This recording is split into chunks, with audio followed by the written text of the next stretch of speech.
Hello, fellow comic book ones. This is Naman. Welcome to my channel. We are starting a show called Asian American Pacific Islanders Heritage Month. This is May 1st, our very first show.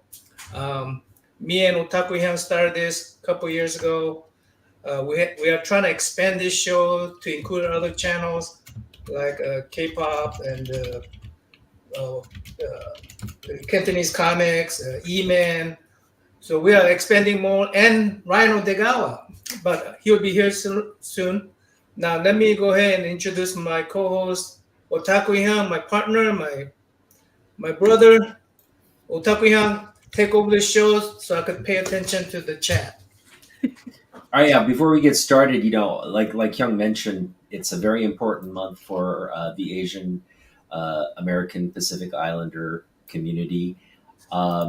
It's one where our community comes together. We reflect on our history, reflect on our current state, the issues that are affecting us as a community.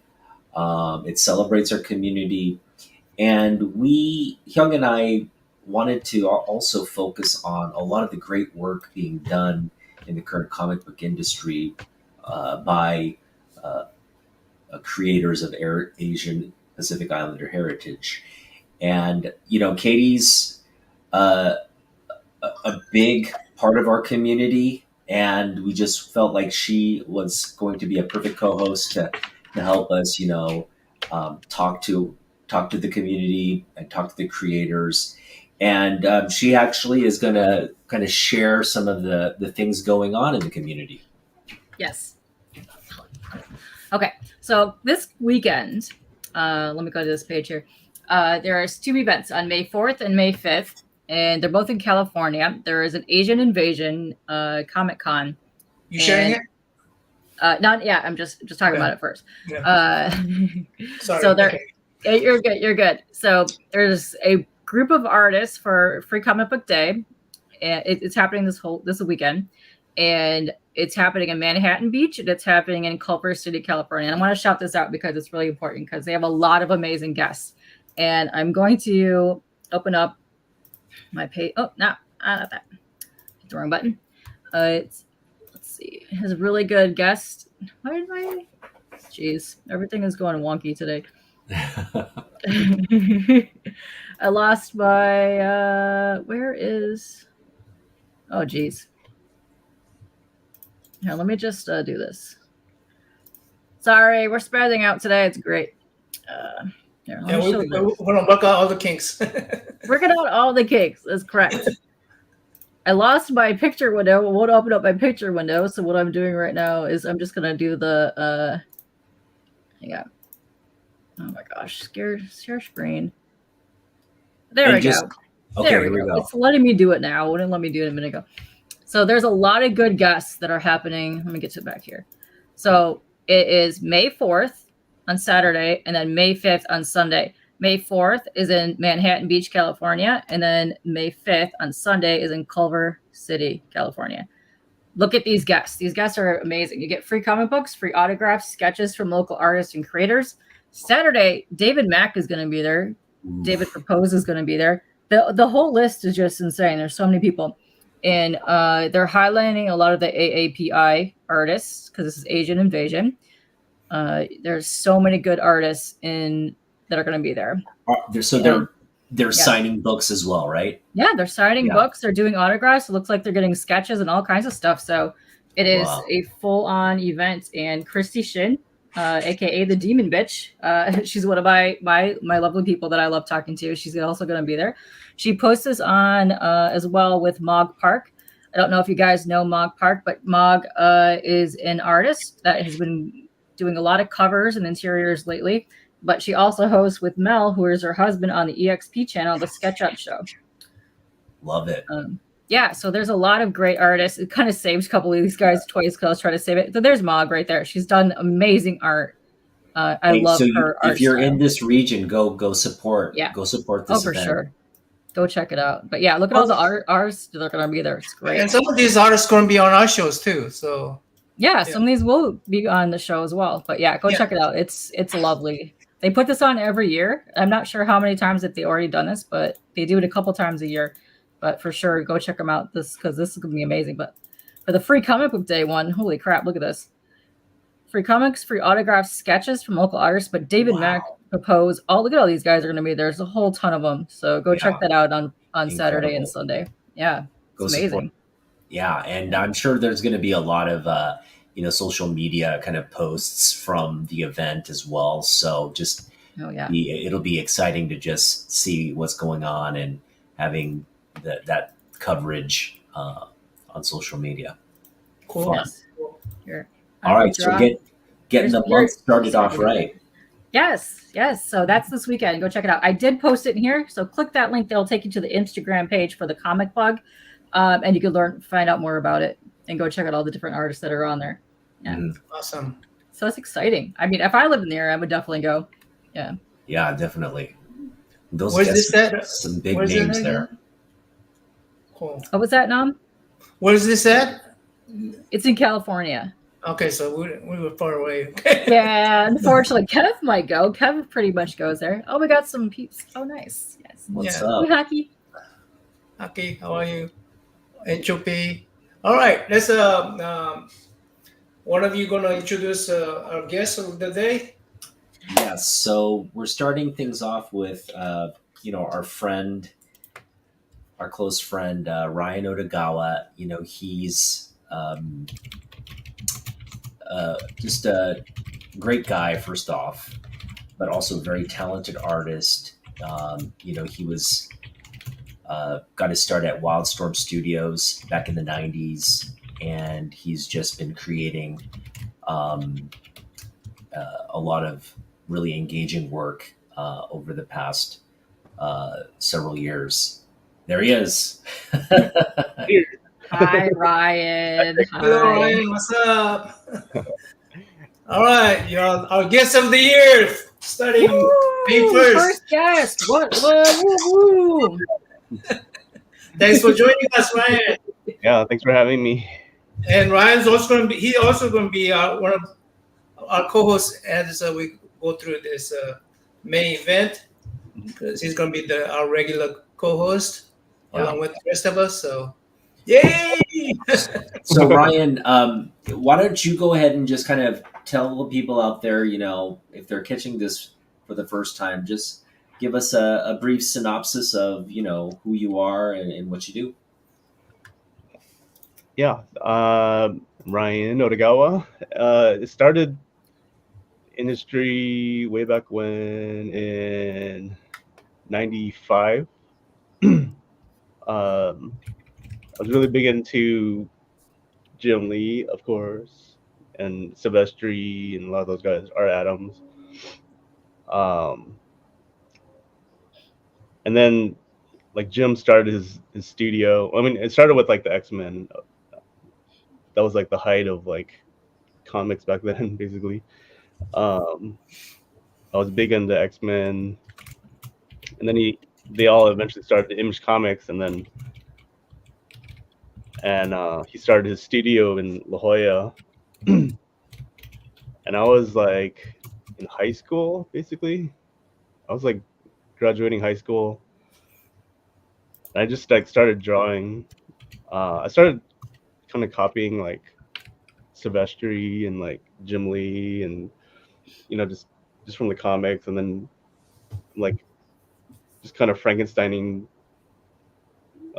different pieces of theirs together and then just the more I did it, it's now I could make a character myself, So I built up kind of a portfolio, and then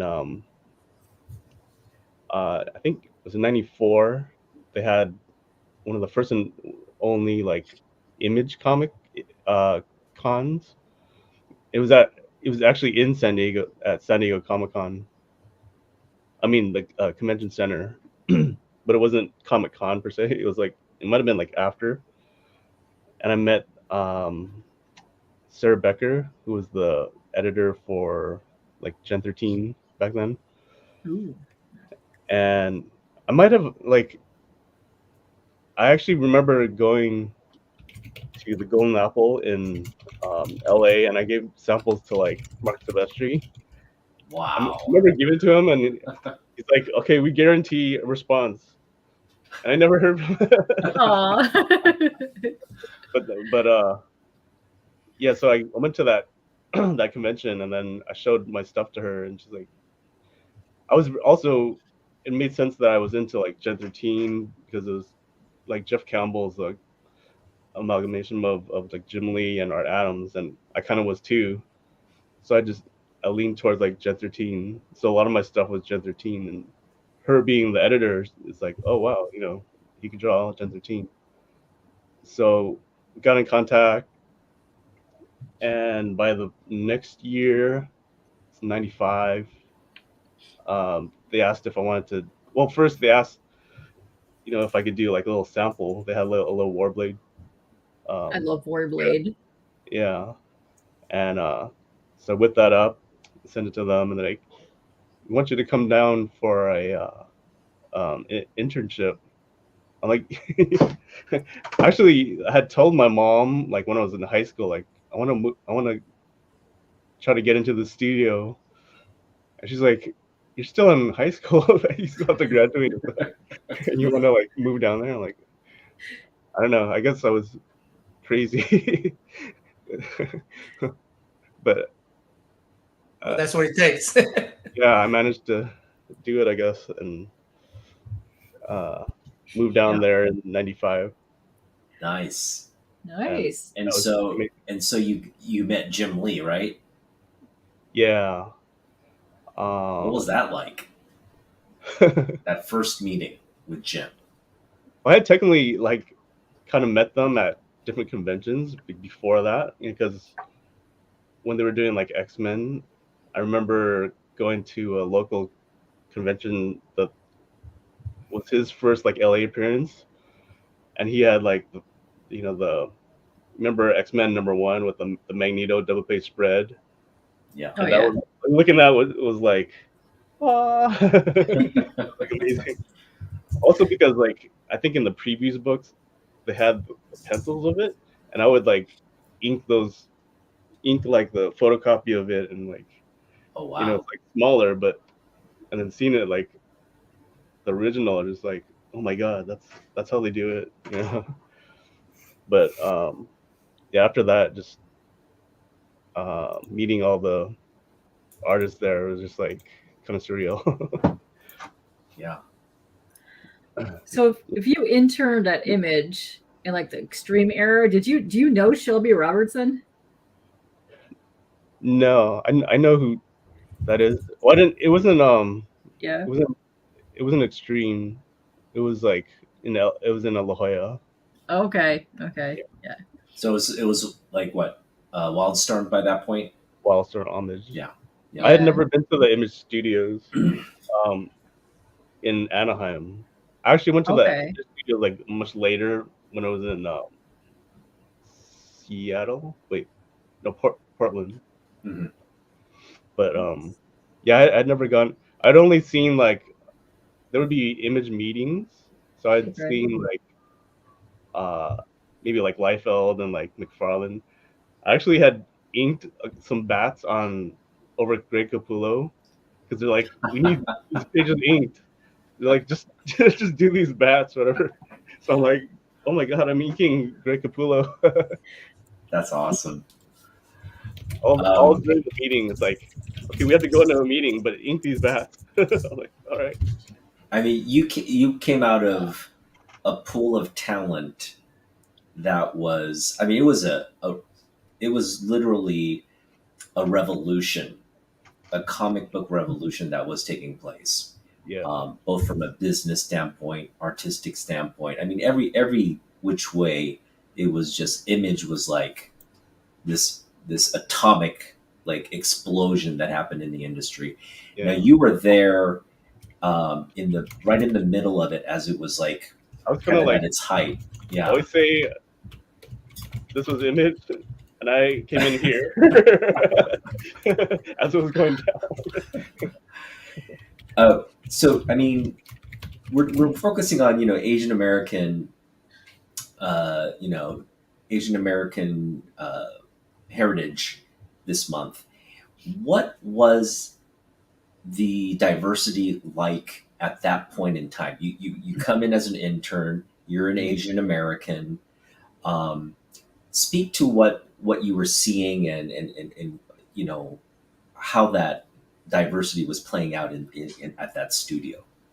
Well, I probably would say, I mean, just Jim Lee being Korean American, and I mean, maybe it wasn't necessarily um, in the forefront of my mind, but I mean, probably subliminally, it's just like, he's an Asian American. It's like someone that looks like me that I could look up to, and he's doing like what I want to do, and uh, yeah, it's I think that was like it's very special.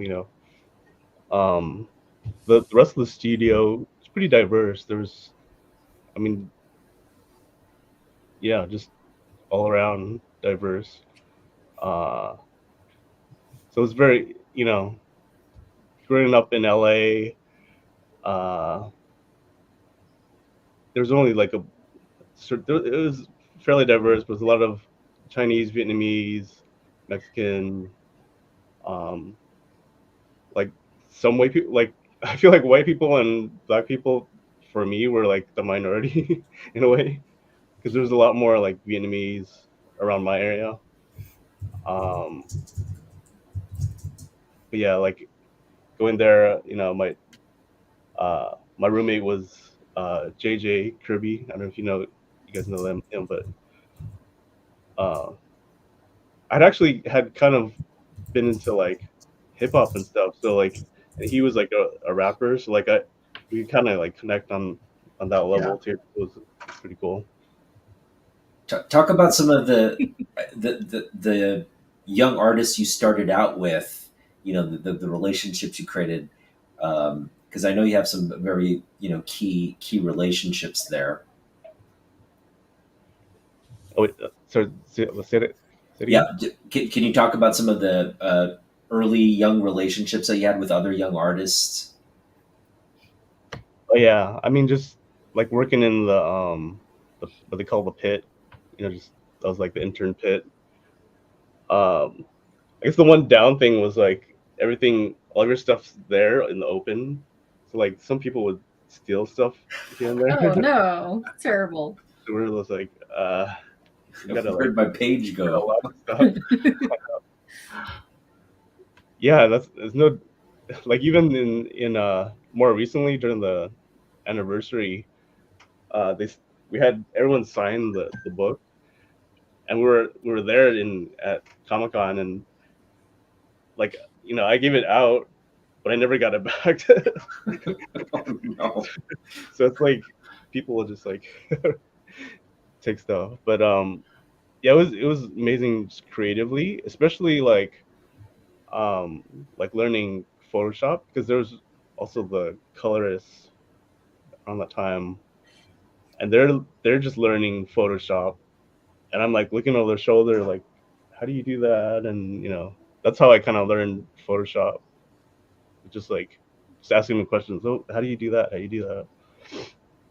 And It's the Yeah, it's best way to crazy. learn. Yeah. It's crazy to think that era was where really digital techniques were really coming to the fore. That was the they were like golden creating it. stage. Yeah, Yeah, they had to that's come up with amazing. solutions to the problems. Mhm.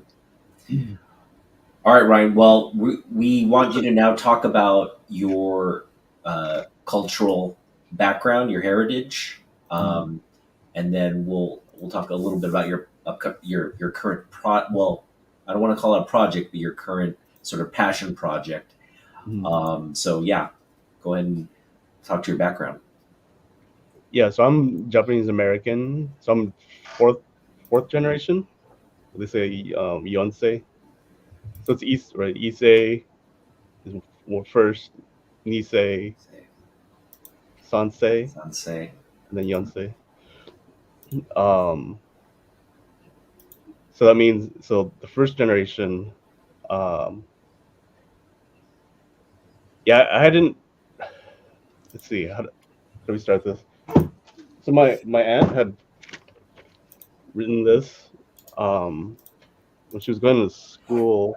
This was like 1981, and this is my dad's side, his older sister, um, and she interviewed my uh, her parents, my grandparents, and it's yeah, it's basically the history of my family, starting from um, Mitaro, who immigrated to the U.S. in early 1900s, like I think it was 1898 or so. He so from that from from what they tell me, he was kind of rebellious.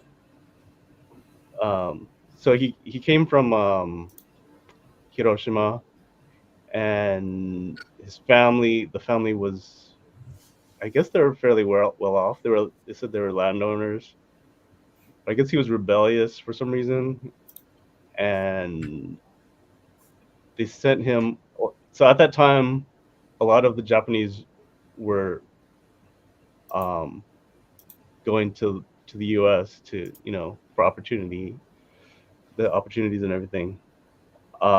So that's usually the typical story. It's like to make money, go there, go to U.S. and then come back to Japan.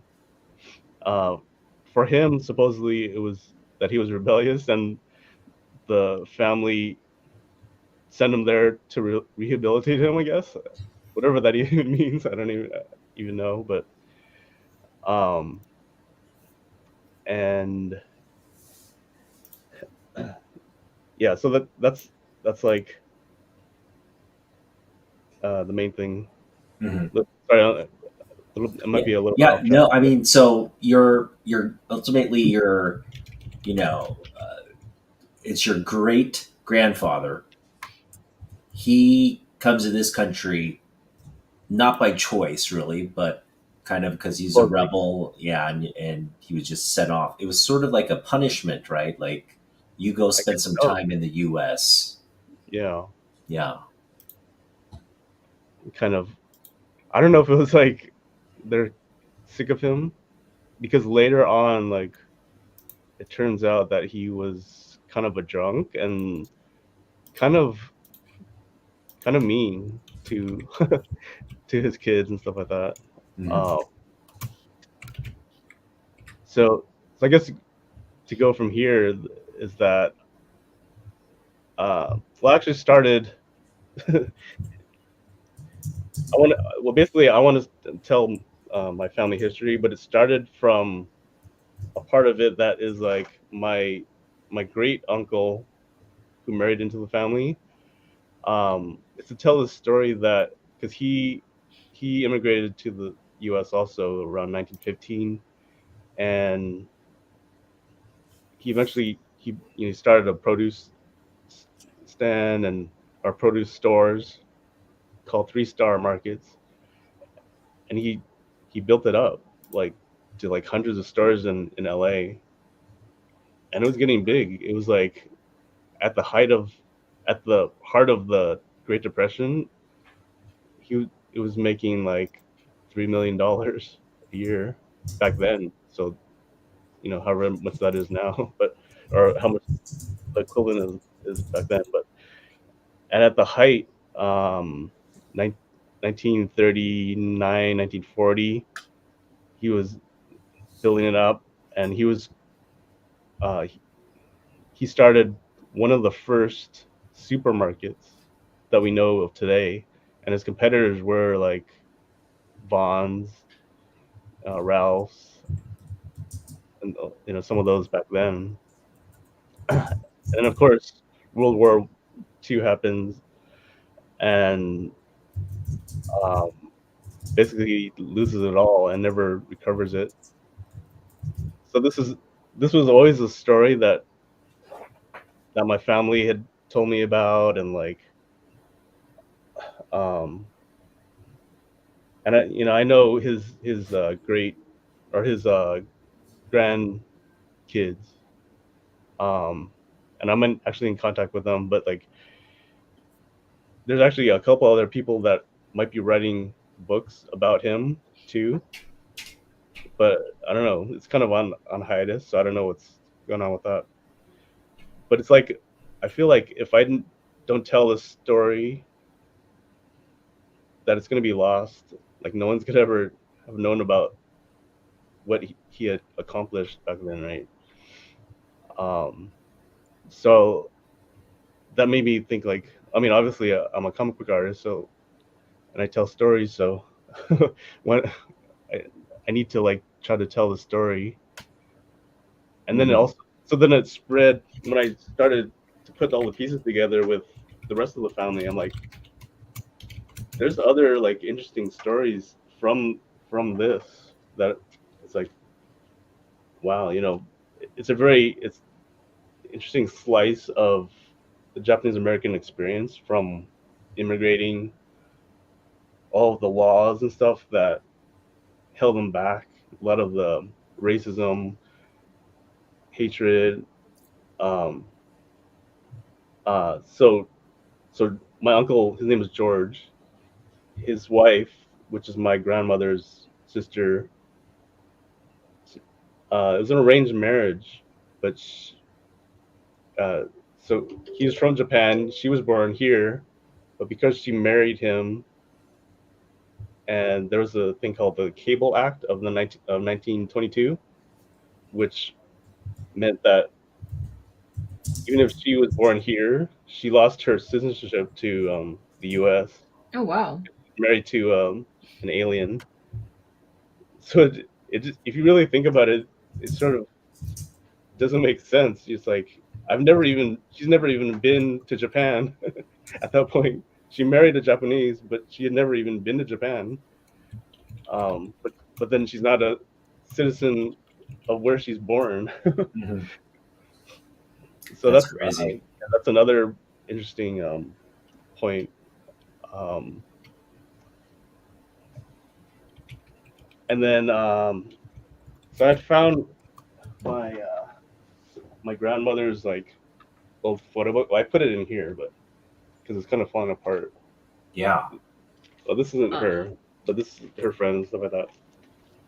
I love the history behind vintage photos. Yeah, there's a lot of They're photos. just gorgeous. I have scans. Right, you have scans. Can you kind of share some of those and kind of talk through what we're seeing? Yeah. Let's see. I guess I'll show you. Well, I'll show you first. Right there. Why is it your website is down? You know that? Is it down? It's you can't go to it right now. Yeah. Oh, great. I'll figure it out after. Okay. No, what's going on? Anyway, so this is. So let's introduce this now that it's up. So Ryan, it sounds like you're working on a passion project to bring your family history, bring your family story to sort of a larger audience. And I know it's kind of at the initial stages, but can you kind of talk about what your intent with this is? Yeah, so I wanted to basically, I guess you can show me real quick again. Sure. Hold on. There's a couple like samples that I found. Like George Takei has a book about his family going through the internment camp. It's almost like manga. There's another one about Japanese Americans.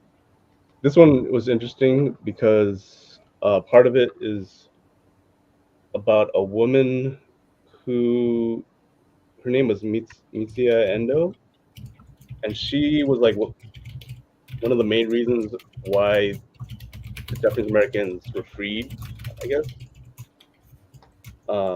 because they took it to court and everything. So it's pretty interesting. So I'm thinking that I want to do something that's kind of similar to this. I mean, I'm thinking that it would probably be, I don't know, maybe over 100 pages, because there's a lot of story to it. I love that. I love that you're gonna do like the graphic novelization of it, because a lot of people would just go into the novel form, but I like that you're going the graphic novel way. You want me to bring that up again? Yeah. So let's see. Let's start from here. So this is my great grandfather. So this is okay. So from this photo album that I have,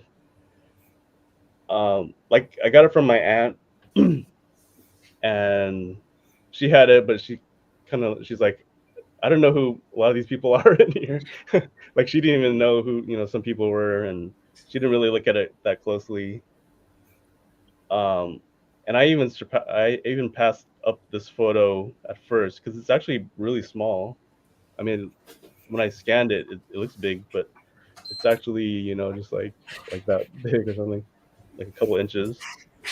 So this is like the best picture I have of him, and I showed it to them, and they're like, "Oh my god, we've never even seen like my aunt, so they never even saw their grandfather before." Wow. So this is like the only photo that I could find of them, and so this is my aunt, and this is my Aunt May, and this So, is my so they don't brother. have a recollection. I mean, your parents don't have a real recollection of their grandfather. No, they he had died way before they were born.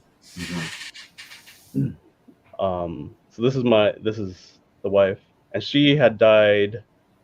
I think when she was in her 30s from the Spanish flu. You know how we had the pandemic recently, and they Yeah. always talk about the last big pandemic, which was the Spanish flu of 1918. Right. So she died of like 100 years ago, basically. Wow. Um, And she was what, 30 when she passed? 30 something, like I think it's like 34. Yeah. So I mean, she left your great grandfather to raise, Yeah. So these are so it looks like a lot of people, but they're all the same. So it's these main four, Mm-hmm. and then In different stage of the age. Then Yeah. yeah. So I had drawn these when they're a little bit older because I had different photos. I see.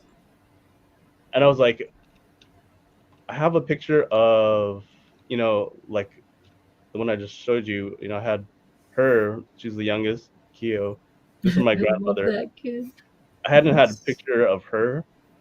I had a picture of Aunt May, and I didn't have a picture of Sam.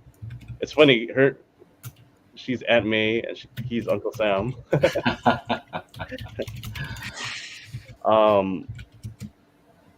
So I finally had found a picture. Let's see.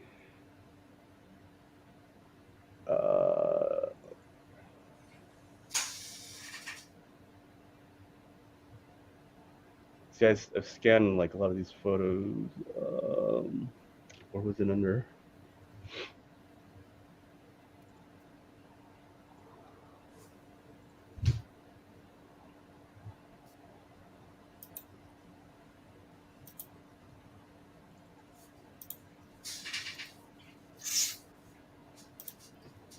See here.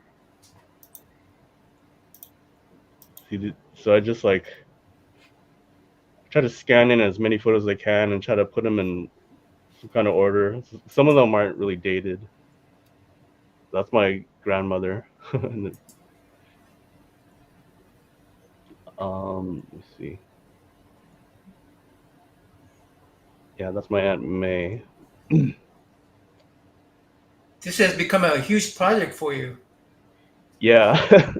I even interviewed my cousins and my aunts. So they basically like there's 3 left that are still alive from that time. Mm-hmm. Oh, here.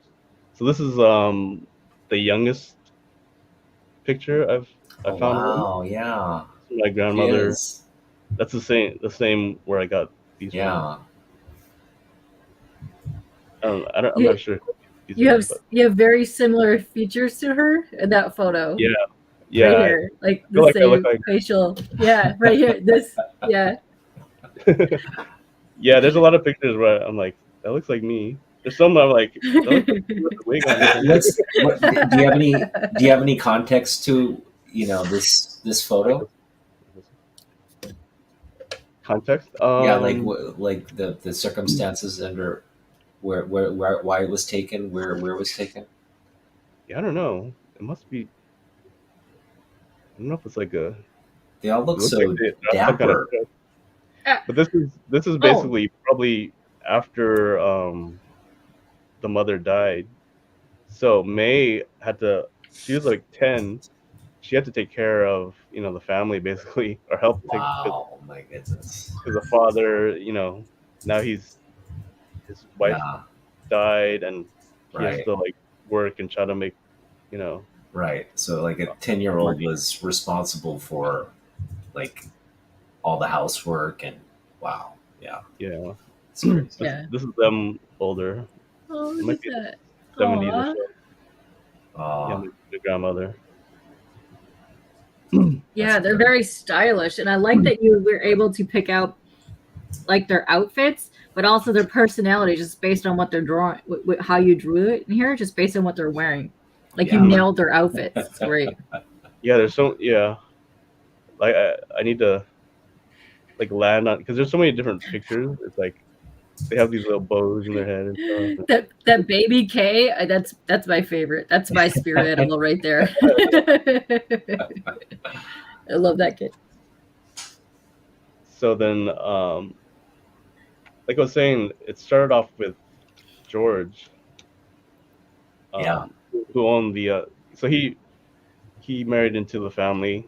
Actually, these three married into the family. This is my grandfather who married um, my grandmother, mhm, and then Johnny married the youngest one, Keo, later. okay, Nice. And then these are That's kind of like their cute. kids. So I this is love like the third generation, it. yeah, and this is May. So this is like in 1942. Like basically they're in the intern camps. mhm, This is Aunt May and her kids. mhm, Then I heard there was a story that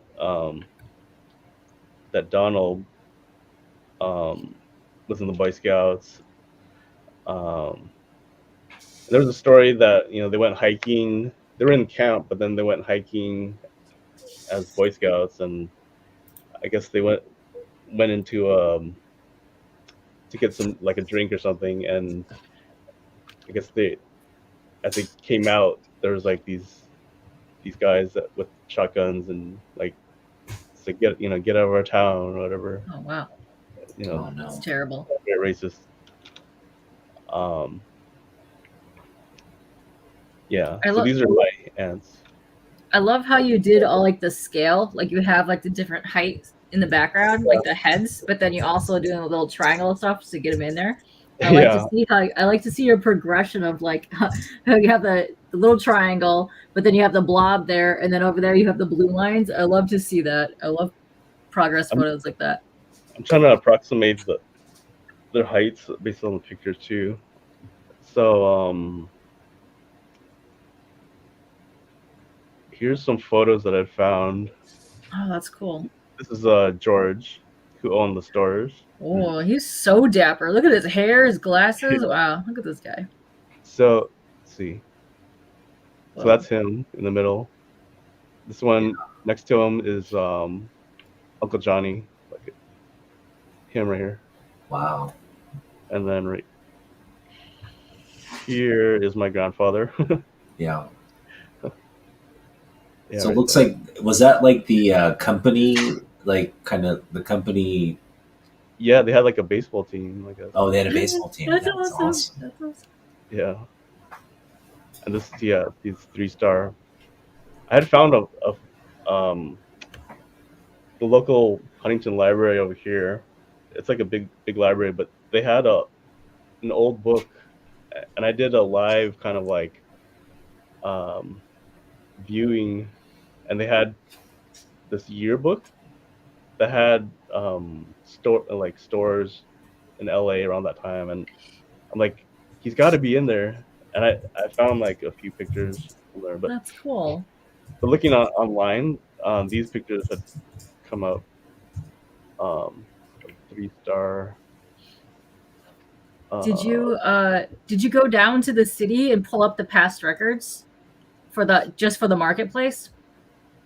No, I didn't even know if That they're. that I would do. You could do that because I do that for real estate, and I'll go down to the township or the city where they have, and you go to the assessor's office and pull up all the public information. They might have photos, they might have links, they might tell you who purchased stuff, names, and everything that you might be missing. So I would go check in there. I'll Yeah. talk to you after about that a little bit. Yeah, talk to me after about that. I got a lot of tips for you.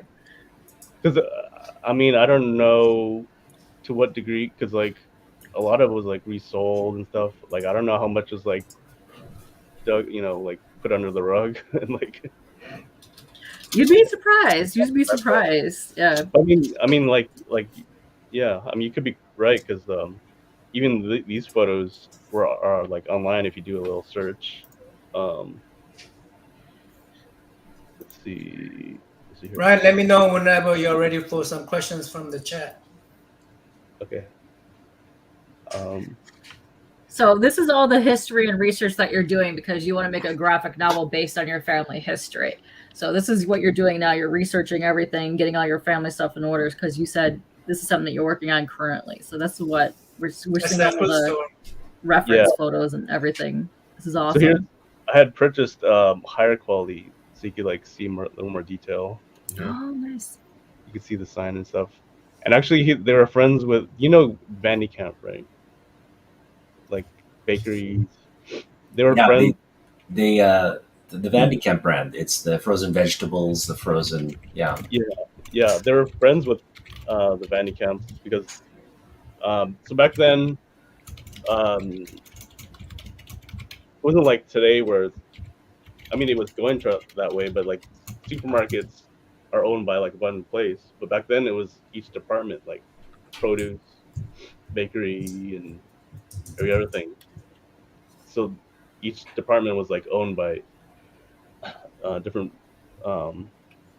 companies, but they had a lot of things in tandem with like Vandycamp.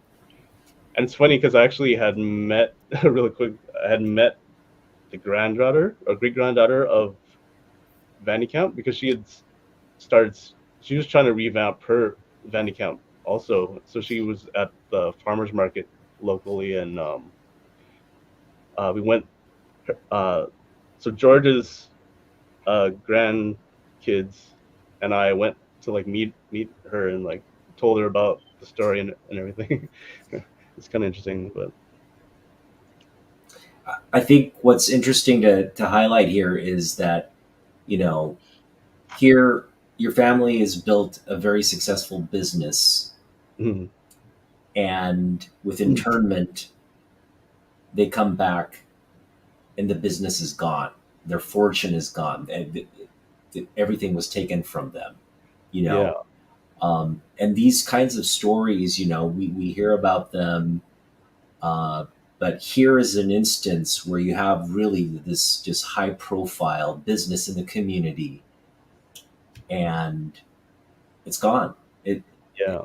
There's little reparation there. Can you speak to like how your family recovered from something like that?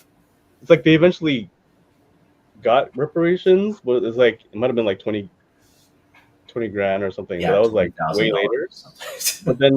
But George like never got it because he went back to Japan and he had gone to China. And so I learned through all this research, he died in 1960. He was in Tokyo, and he was actually talking to his son, my uncle, about coming back to America, and but he had died in Japan because I guess the gas line were like unpredictable, and it was cold during the winter. So I guess he had it on, and then it would cut out, and then the gas leaked out. no. And he was Oh, carbon monoxide. or something, something like that. So he died before he could come back, and Oh wow. Tragic. so it's it's just like tragedy. Yeah, like I was saying earlier, it's like coming to Japan and then being poor. So it's like this, and then with him, it's kind of an up, and then World War II happens, and it's kind of like so that's the story is like pretty interesting how it has kind of ups and downs like that. Yeah, I mean, I could probably talk all day about all the stuff. There's a lot of details. You're doing a great job. So are you trying to do this like as a one shot, or just trying to like get it out there for your history and see what's happening? Yeah, I mean, there's talk about kind of like, maybe doing it like in chapters, but I'm like, I might as well just knock it all out, or just, I don't know, you know what I mean? Just do something like this. Yeah. Where, I like a one story shot like that, but a nice thick one, because you're gonna do like several different decades and generations of your family, and I think that's fun. yeah, I like to see that kind of stuff. but I'm trying to make it all tie together. I would also, recommend, getting more sort of national organizations behind this project, because I think there are a lot of Asian American groups, Japanese American groups, historical groups that would really appreciate, just bringing this project to people's attention and financially backing something like this. Hey, man. Hey, what's up, E-Man? What's up, guys? Hello, Ryan. How are you doing this Hey, evening? how's it going? Going well. Please forgive me, guys. Filipino time. I had to take care of something. Filipino time. 8 o'clock really means 9 o'clock over here. Us Asian have all kind of excuses. Mine's the Filipino. Mine's the Filipino side over here. Ryan, some tough question here. Some borrow from CJ. You going to use any kind of AI tools making your comic book? And what do you think about the AI? Am I going to? Yeah. Or will you use a cheap artist and writer from overseas? This is a question that Johnny always asks. I think I'm gonna at least mostly write it. I might talk to my writer on my graphic novel about. I already kind of told her about the idea, and she really likes the idea, but just picking her brain about writing and stuff like that, because I've never written a comic before. Okay. But a lot of it kind of comes from my aunts. Because a lot of it's like in here, so it's just like pretty much just telling the story, the details and everything. Yeah, I don't understand why you would use AI to bring a family history to life, but yeah, I have kind of. I can't read the room sometimes. I guess to be honest, I did play around with ChatGPT for like little ideas here and there, maybe. Especially like historically, because there's different. If this is my story, and then the history of everything, like there's certain points that kind of line up to, like I was saying, like my aunt lost her citizenship because of a law in the U.S. and just like people coming to Japan I think it was just because things opened up. A lot of things were like whether things were allowed to happen or not. There's a lot of times when some of the laws were like, no more Asians or Japanese can come in and stuff like that. Mm-hmm. So at least they were in the States by then, but yeah, I think sometimes they might still have those kind of quota. Do they still have those kind of quota? I don't know. I don't even know. Yeah, I think that, I remember those quotas when when we're like they call it chain migration when we invite our our families over, and sometimes you have to your application get delayed because the quota has been met for that particular year and so on. So yeah, they used to have that certain amount of percentage that could come in and stuff from different ethnicity. Yeah. So I actually kind of did get some ideas using ChatGPT. But I mean, art-wise, I'm probably gonna do it all myself. I actually I built my grandmother's house, or I'm in the process of building it, kind of rebuilding it. In 3D or in 3D. Yeah, 3D. 3D. Okay. Yeah. Oh, cool, nice. Yeah. I can show it to you, or it's Is it on Autodesk or what software are you using on that one? Blender. Blender. Ooh, Okay. Cool. Blender. Were you able to pick that up pretty easily? Because I know some people have take some time. Yeah, I had learned like there was a Lightwave 3D like back in the day. Okay. I had this like big book that I kind of used to learn it, but it kind of the basic ideas kind of went over. Yeah, I just had to learn the keyboard shortcuts and stuff like that. By the way, CJ, Ryan also worked on a storyboard. You did some storyboarding, right? Oh yeah, storyboards. Yeah, I worked on the Ultimate Spider-Man cartoon as a revisionist, and then I worked on the Guardians of the Galaxy like animation thing. Oh, cool. How are you going to use because you've worked with a lot of collaborators. Are you going to kind of build more? I'm just focusing on the project again. In terms of this project, are you going to use some of your networks to try and bring, at least bring more attention to the project? Like, what is your end vision for telling this story? Is it, do you imagine it getting told on the big screen at some point? So if I look kind of like bigger, like what it could be possible, I think my brother kind of does work for the Japanese American National Museum. Is it Janum? He does stuff for the community, but I know he knows, like, I think he's met like Tamlin Tomita and stuff like that. Wow. And, like, if I can, if she played a part in that movie, that'd be incredible. You got a big name. Maybe even George Takei or something. It's funny. I had gone when I was in Boy Scouts. I had gone to George Takei's mother's house to collect newspapers. Whoa. That's pretty cool, Ryan, actually. That's really cool. Fixing your website, is that something quickly done? We could hold the fort while you fix it if you don't know. I don't even know why. There's a blip on the site, so when you go there, it just says error 404. It usually has to do with like a credit card didn't update it, didn't pay or something. So I have to find out.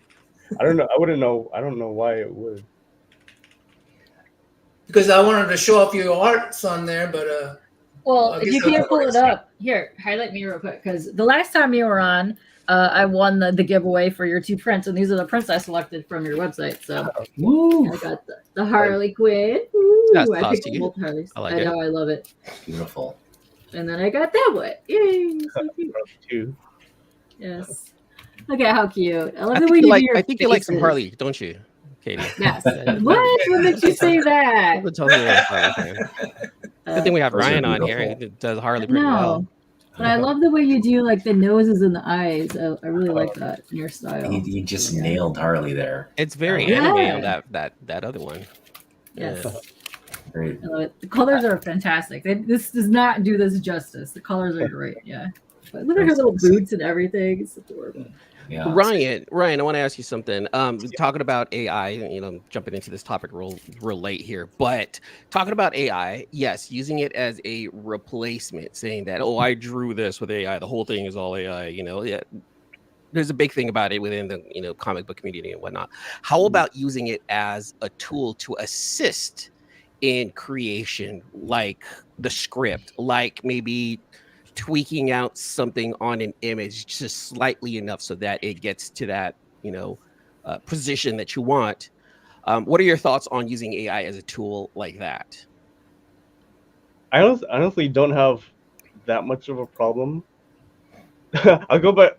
It started like I didn't have too much of a problem, but then it's like on Facebook, another artist had posted something, and then I reposted it, and then I get all this like backlash. And this one artist, he was kind of an a-hole about it, and he's like, "Watch your back, a-hole," or something like that. I'm like, I don't even know you. Like, it was Because AI. you thought you swiped his image. No. It's just about AI, and he's just like Oh, really militant about anti-AI and stuff. And I can understand, but I was just like, it was kind of like very new, so it's like you don't really get everybody's opinion until you post something and they start attacking you. yeah. And for the most part, I mean, I could see. My honest opinion is kind of like if you don't have the talent and you're just like typing in prompts and then you go, oh, look at what I did. It's like you didn't really draw that. You didn't have very much talent to actually do that. Right. I mean, that's my opinion on that. But I don't think it's necessarily going to go away. But I also think it can help. Especially like ChatGPT, like helping with writing or with ideas and stuff like that. I mean, I don't think it's like that different from just Googling something also. I think the biggest problem people have is when it starts to take from other artists and Yeah. then they don't get compensated and stuff. So Mhm. I'm like, Yeah, that's fair. I'm on that side too. So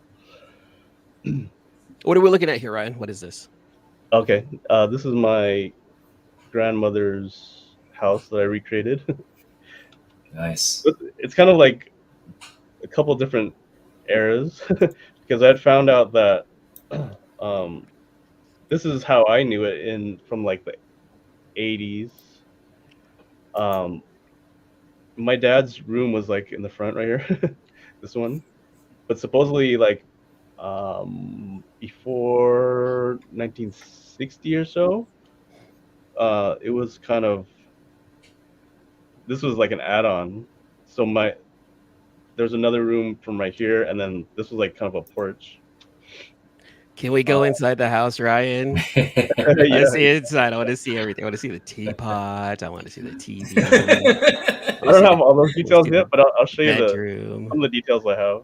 I haven't finished Do all they that. have a Japanese style bath?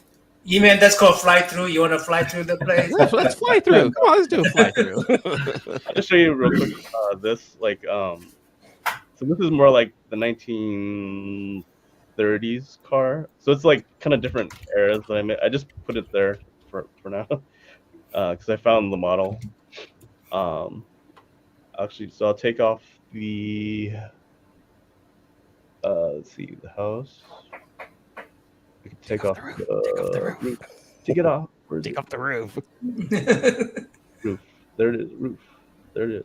There Nice. it is. So it's not like fully.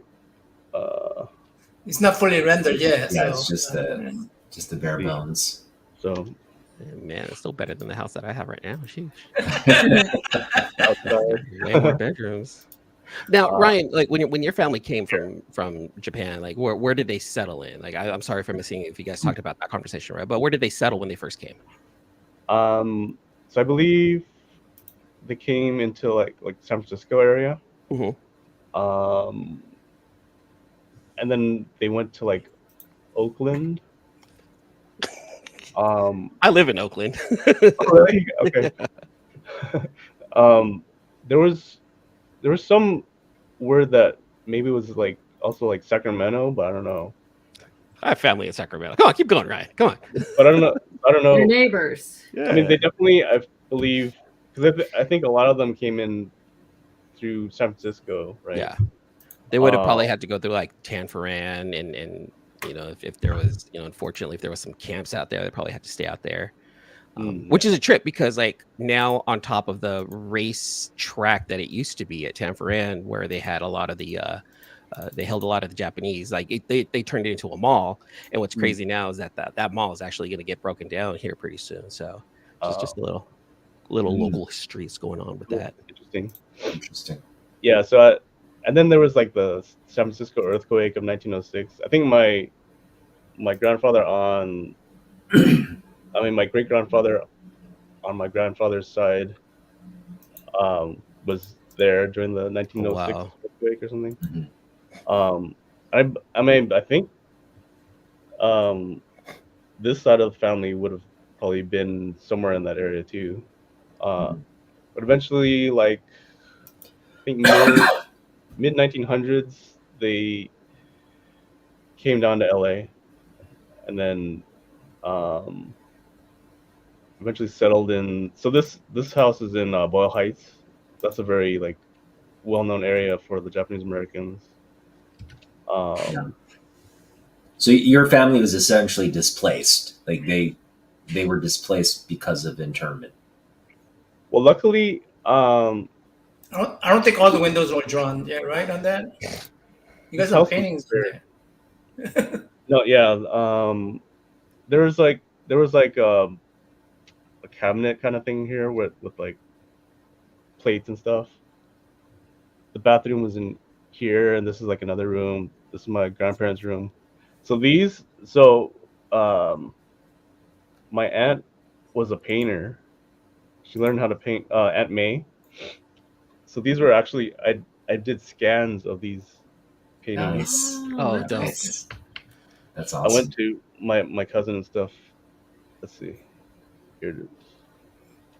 Man, sounds like even this is a huge project. Yeah, I know. I put all this on myself. But she was like a really good painter. Wow. Wow, that's beautiful. And not all this black stuff. This is just the line art. Runs in the family. But she was like, yeah, on that side, like my dad was a graphic artist, and my aunt was an artist, and her daughter was an artist. But I asked all of them, and I'm like, were you influenced by Aunt May? And all of them said no. They all kind of found their path like separately. But I mean, I would say it had an influence on me in just that, you know, she was an artist. So this is another one. Beautiful. Now, do you know how to do you know, oil painting and paintings like this, right? I wish. I tried. I did buy like some gouache. I'm trying to like learn it. Ooh, gouache. Oh. Nice. I was just like messing around, but Someone's gonna claim that. Watch, someone's gonna claim that in the chat. Claim. Wow, you're gonna want that. Right off. Wildstorm's not here. I'm telling you, Wildstorm's not here. If he was here, we'd be on that right now. Claim with it. Done. I want it. Ryan, I'll give you $10.50 for it. Plus shipping. Yeah, so these are like this is the kitchen back here. This is like a room. I still have to figure out some of these rooms back here. It's not like all completed, but Oh, that's fun to see. So the picture that's laid underneath it, is that like an old like Google Maps, or did you just like Oh, that's awesome. Down. So I'm like, you know, you could, if you build it right on top of it, then it matches. Wow. Exactly like the structure. Now, of it. how far outside LA is this house? Not trying to, you know, visit or anything, but just it's like 10 minutes away from downtown LA. Oh, okay. Not too bad. Yeah. And are you in LA also? Yeah, I'm like about 20 minutes east of where this is. And then this house next to here, my Aunt May had stayed there for a bit. I learned that in the back was like the property owner back here and over here. And then I had no idea, all these years, but someone else like lived in the front houses. Mm. Yeah. So I'm probably gonna have to do like the older version too. I learned that like I'm like asking my dad that there was a smaller shack, and I actually have a picture of it, but this is the garage that I knew, but there was this smaller kind of shack, and then in between there was kind of a tree, but then there was like a kind of like a house where people in my family like lived. Different people. That's how it is in California. Like you Actually, convert the garage into Yeah. a living quarter. Right. Asians, And Latinos, they all bring- live in the garage. Like Yeah. the car stays Bring- outside. Car has no home. The car is Yeah. Bring migrant workers to live there, tend to a room. yeah. And it's legit. That was a legit lifestyle back then. And sometimes it's Yeah. now. I mean, actually, right now, the way it was, all of this right here was like her garden. But when you look at the Google Maps, like presently, they poured concrete over all of it so they could park cars. Because again, there's no home for the car. It's Yeah. somebody else. It's more important to put humans Yeah, in there than a car. That's going to But, be so fascinating to see it evolve from like the 1910s to like however long you're going to go. Because how many decades are you doing in your graphic novel? Probably from 1898 or 1890 to Okay. 1940 was like obviously like World War II, and that's Yeah. a major part of it. But then there's a little bit more after from like into the 50s. But after that, I'm gonna kind of generalize it probably a little, because like after that, it's like there's some interesting stories, but like I'm gonna have to cut it off somewhere around there. Yeah. I'm gonna interrupt a little bit. I'm gonna experiment something here. Uh-oh. Okay. Hold on. Uh-oh. Is it a Hello, soundboard? hello to everyone new that's joining us. Hello. And he says the ambition here, respect. Mad respect for that. Yeah, that's a lot of work. So I'm doing a little giveaway here for Ryan Odagawa's posters that you had. I think Okay. 2 of them for how much? It's gonna be for the in-state only guys, unless you can price tag someone if you want, if you're out of state. I mean out of country. But Yeah. let me see if I can. Yeah, and you will get the ones that Katie is holding in her hand, like those physical ones. Katie's gonna give those Yeah. up. Because she loves the chat They so will much. come in a giant Uline sexy, which I still have under my bed that I like to keep posters in. He sends them out lovely packed. But yeah, you have your choice of picking whatever ones he has on there. When the site's back up though. But Yeah. you get 11 by 17. And these are the two that I selected. But you have a lot of other ones on there that are amazing. Yeah. that I love. But yeah. Now I don't know how this is gonna work through all these cross channels. So let's see how many we could collect. Hashtag Okay. Ryan Odagawa. Hold on.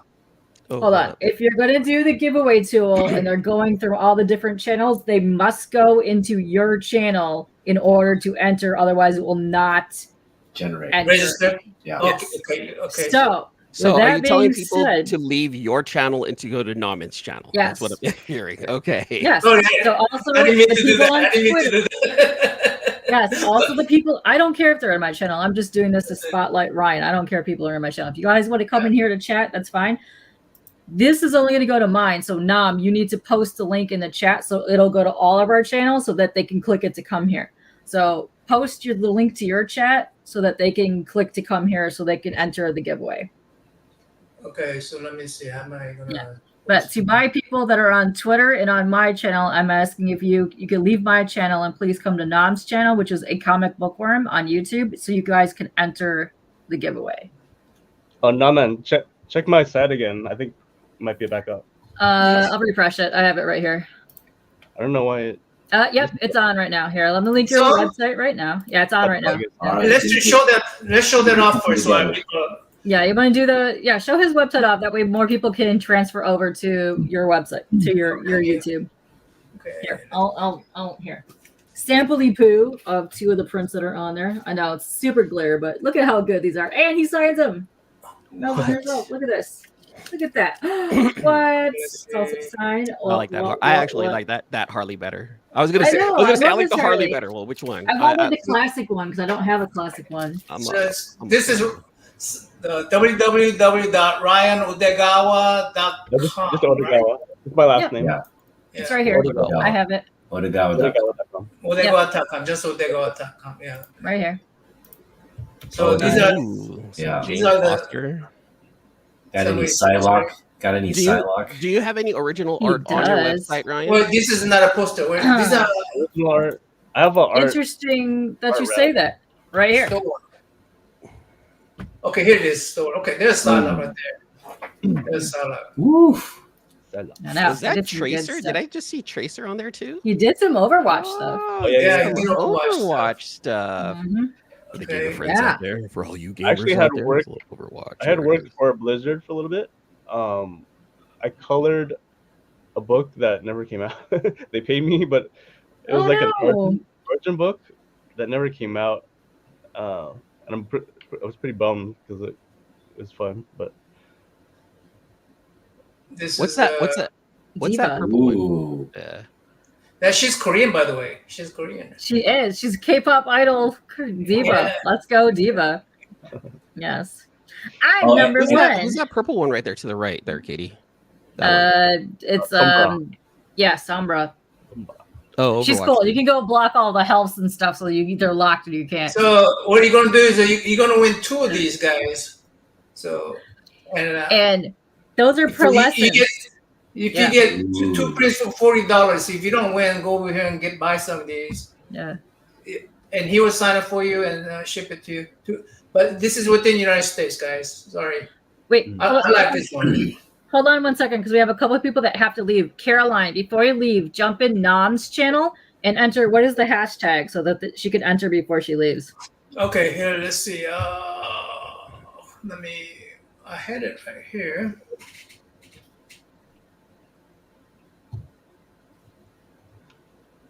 I don't want you to accidentally see my porn site.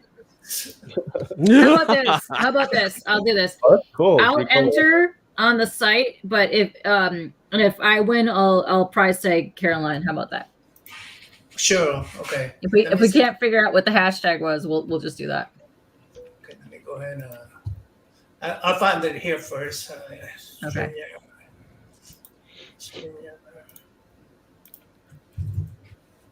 So Ryan, let me ask you a non-comic booky arty question. Let's get to know the artist. Let's get to know the man behind the art. Let's get to know who Ryan Odagawa really is.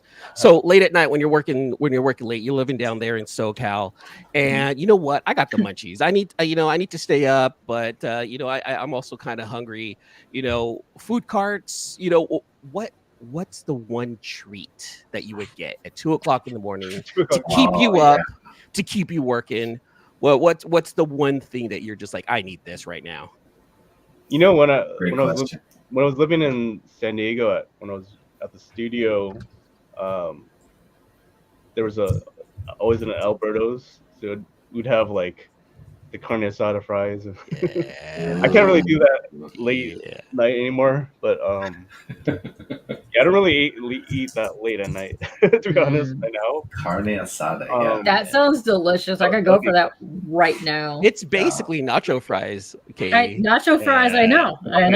We talked about that the other day. Okay, nacho fries are top tier. See, Ryan, I'm in the Bay Area, and NorCal, SoCal battles all the time, but I will give it up to SoCal with the food and the carne asada fries, man, because those are killer. Yeah. It's more San Diego, I think. But yeah. I'm pretty sure it's a family show, so we're not going to say they're good drunk food. They're definitely good late night munchy food. Oh no, that doesn't sound good either. Hold on, wait. around my area, there's a lot more like Vietnamese, Chinese. So like A good pho is good. Nice. Kind of You pho do you go for? Californians are so spoiled with Yeah, we are. with the food. You guys Yeah, have with some the excellent food. brisket. Yeah. When you order pho, Ryan, Mhm. when you order pho, what kind of pho do you get, or do you order like? Brisket and the kind of like rare meat, Oh yeah, thin rare Yeah. meat. Tendon. I think Tendons. that's the ribeye too, right? That's like Yeah, the, so yeah, it's so thin Yummy. and it's raw, but then the soup is so hot that you just Yeah. dip it in for a little bit. Ugh. Yeah. I had a friend who showed me this. She's like, no, you take the raw meat, open it up, put a basil in it, close it up, and then put some lemon or lime in it, and let the lemon or lime cook it for a little bit, right? And then you dip it into the soup and hit it that way. I'm like, mind blowing, man. See? Wow. So I recommend next time you go get your pho, try that. Sounds Try good. that, dude. Try doing it that way, right there. Yeah. Hubba. Yeah. Road. Yes. So if people are just coming in, you have to be on Namen's channel to enter on YouTube. Here is a link once again to his channel, to the stream. Please hop in there and enter the hashtag so that you guys can get entered to win. Okay. United States only, please. Now, Ryan, have you been to Japan? I again, this is probably asked Yeah. earlier. Yeah. No, I went the first time in 1990 with the Boy Scouts. Mhm. There's like a Oh, that jamboree, wasn't part of it. Okay, hold on. and then That's commission. You have any commission open, Ryan, or is it all closed now? it might open. I have an art dealer or art rep, TD Art. If you Yes, go I have it They could linked. contact you via Instagram on that one, or if you go through commissions there's like a link, the bottom okay. one. Yeah, It's so right here. yeah, shop Ooh. commission, and you could. Right here. It's not an actual like. It's just It's a- there's like Yeah. click it. There's just like a link to her site, the TD Art Gallery. Mhm. Okay, Yeah, I don't there's- see it, but Middle. I linked it in chat. I've been linking in chat all night. okay. Ryan, okay, let me ask you this. Who's your favorite Asian character to draw? Yes. Asian character. That's a good question. Blackpink. Blackpink. Lisa. I know we That's talked my about this favorite. That's last my time. favorite. He's a stan. I know. Yeah. Ryan is a big I'm K-pop. wearing my Blackpink earrings right now. There you go. Right. Boom. He's a Check big this out. Blackpink fan. This is his first comic book, by the way, guys. Shadow Zone. Yes. They're I'm- technically. available. I'm still technically, asking. Yes. Here. I'm still Uh, asking Ryan to finish this. Yeah. This is- Yeah, that's another thing. Like, I've been trying to find the time to work on this because the writer is also like really busy with work and stuff. But also like I'm juggling this one and I'm juggling work first, but I'm juggling this and then my family project. So like, I don't know if I could do both of them, like as much as I could. Yeah. Stay focused. I love the Shadow Zone. So Asian character. They're technically half.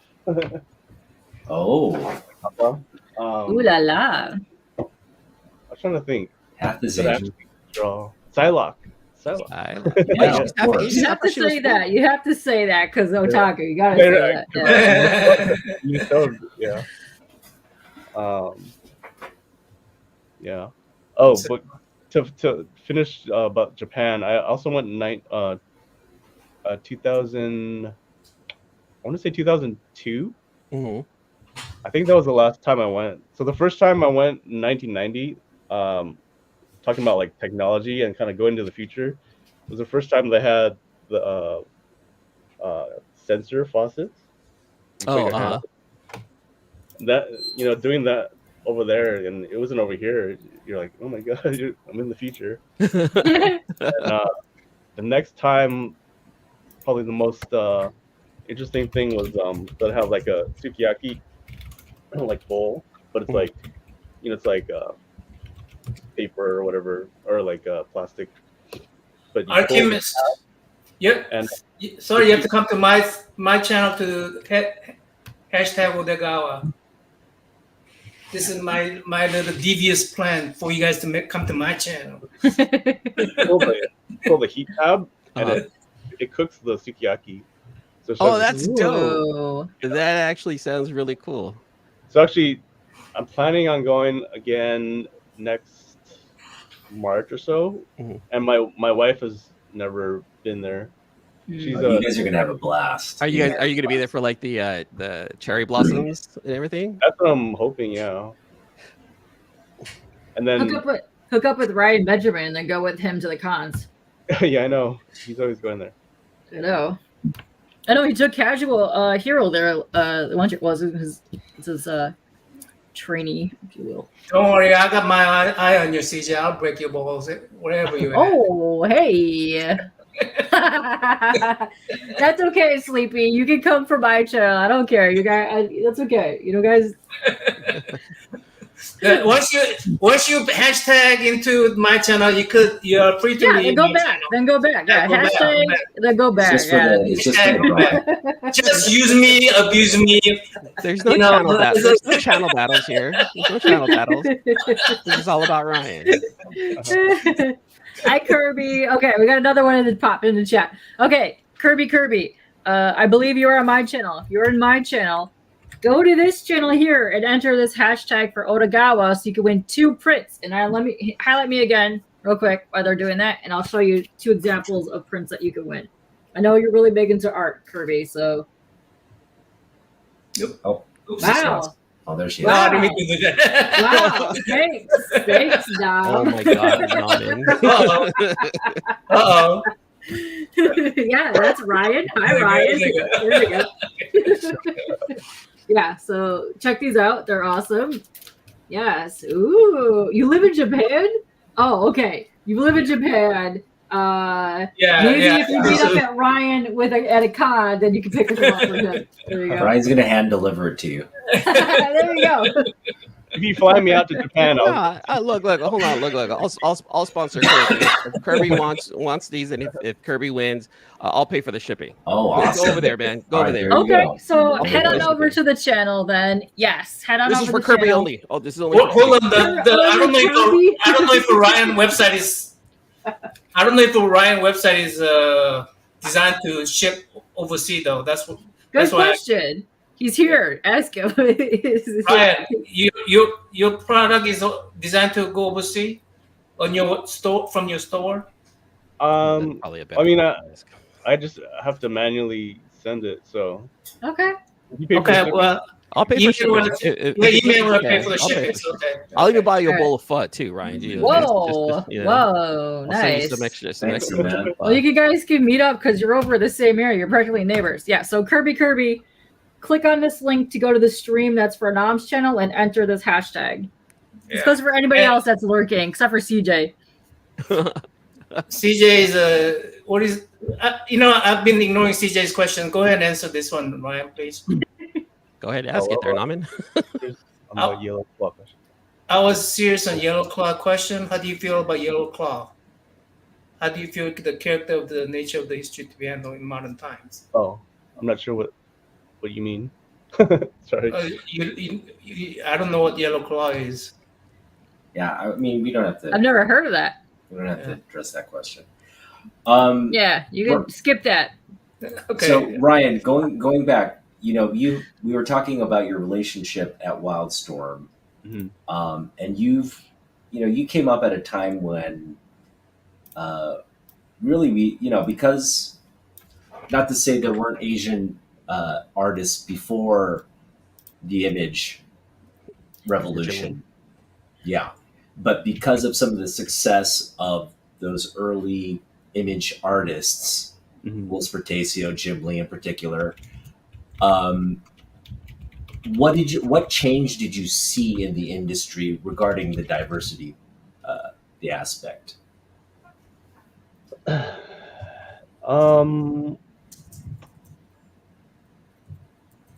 mean, I don't know. I never really You spelled it thought wrong. of it any. It's okay. It'll take part of it. Oh, it would. Okay. I never thought of there being any problems per se, or maybe I'm just was kind of naive about it, but I don't know. Jim really kind of paved the way, I would say. Like he really like stepped up. Have you guys ever seen? There's this one video that's pretty interesting that I found about Jim Lee. It's like talking about Jim Lee, and it tells his story about his parents. I think they came from North Korea. Did you know about that one? Yeah, I mean, there, a lot of people who are here in the U.S., my family included, are from North Korea. They got displaced in South Korea after the war, and then they emigrated to the U.S. later. So yeah, I'll have very to send you similar that. histories. I'll have to send you that video if you haven't seen it. But it's really interesting because like I spelled your name wrong, didn't I? I'm sorry, Ryan. It's fine. It's fine. It's I fine. know that. So let me point this out in case anybody's just wondering. When you're on the giveaway tool from StreamYard, any part of the word, even if it's shortened, it'll add it in there. So if you put like Odagawa God. Yeah. that's the Yeah. I forgot the If you last put- A. But if you put double letters in there, it won't work. But if you missed the last one, it's fine. It's fine. Yeah. But it did count because I seen it go from 13 to 14. So you're in, Kirby. Thank Right. you guys. Yeah, thanks to everyone that hopped over from all the chat to come in here. So thanks for channel jumping, guys. I appreciate that. yeah. Yeah, it may feel some fun for that. Let me go ahead. You guys ready to roll the dice? I'm ready. Yeah, let's get this giveaway going. Woo-hoo. Okay, let's go. 5, 4, 3, 2, 1, draw. Oh, I see my name popping up, but if my name pops up, I will prize tag somebody. Joe. Oh, yay! Congrats, Joe. Okay, Joe. Okay, Joe. Since you always, I know which two you want. If you're here.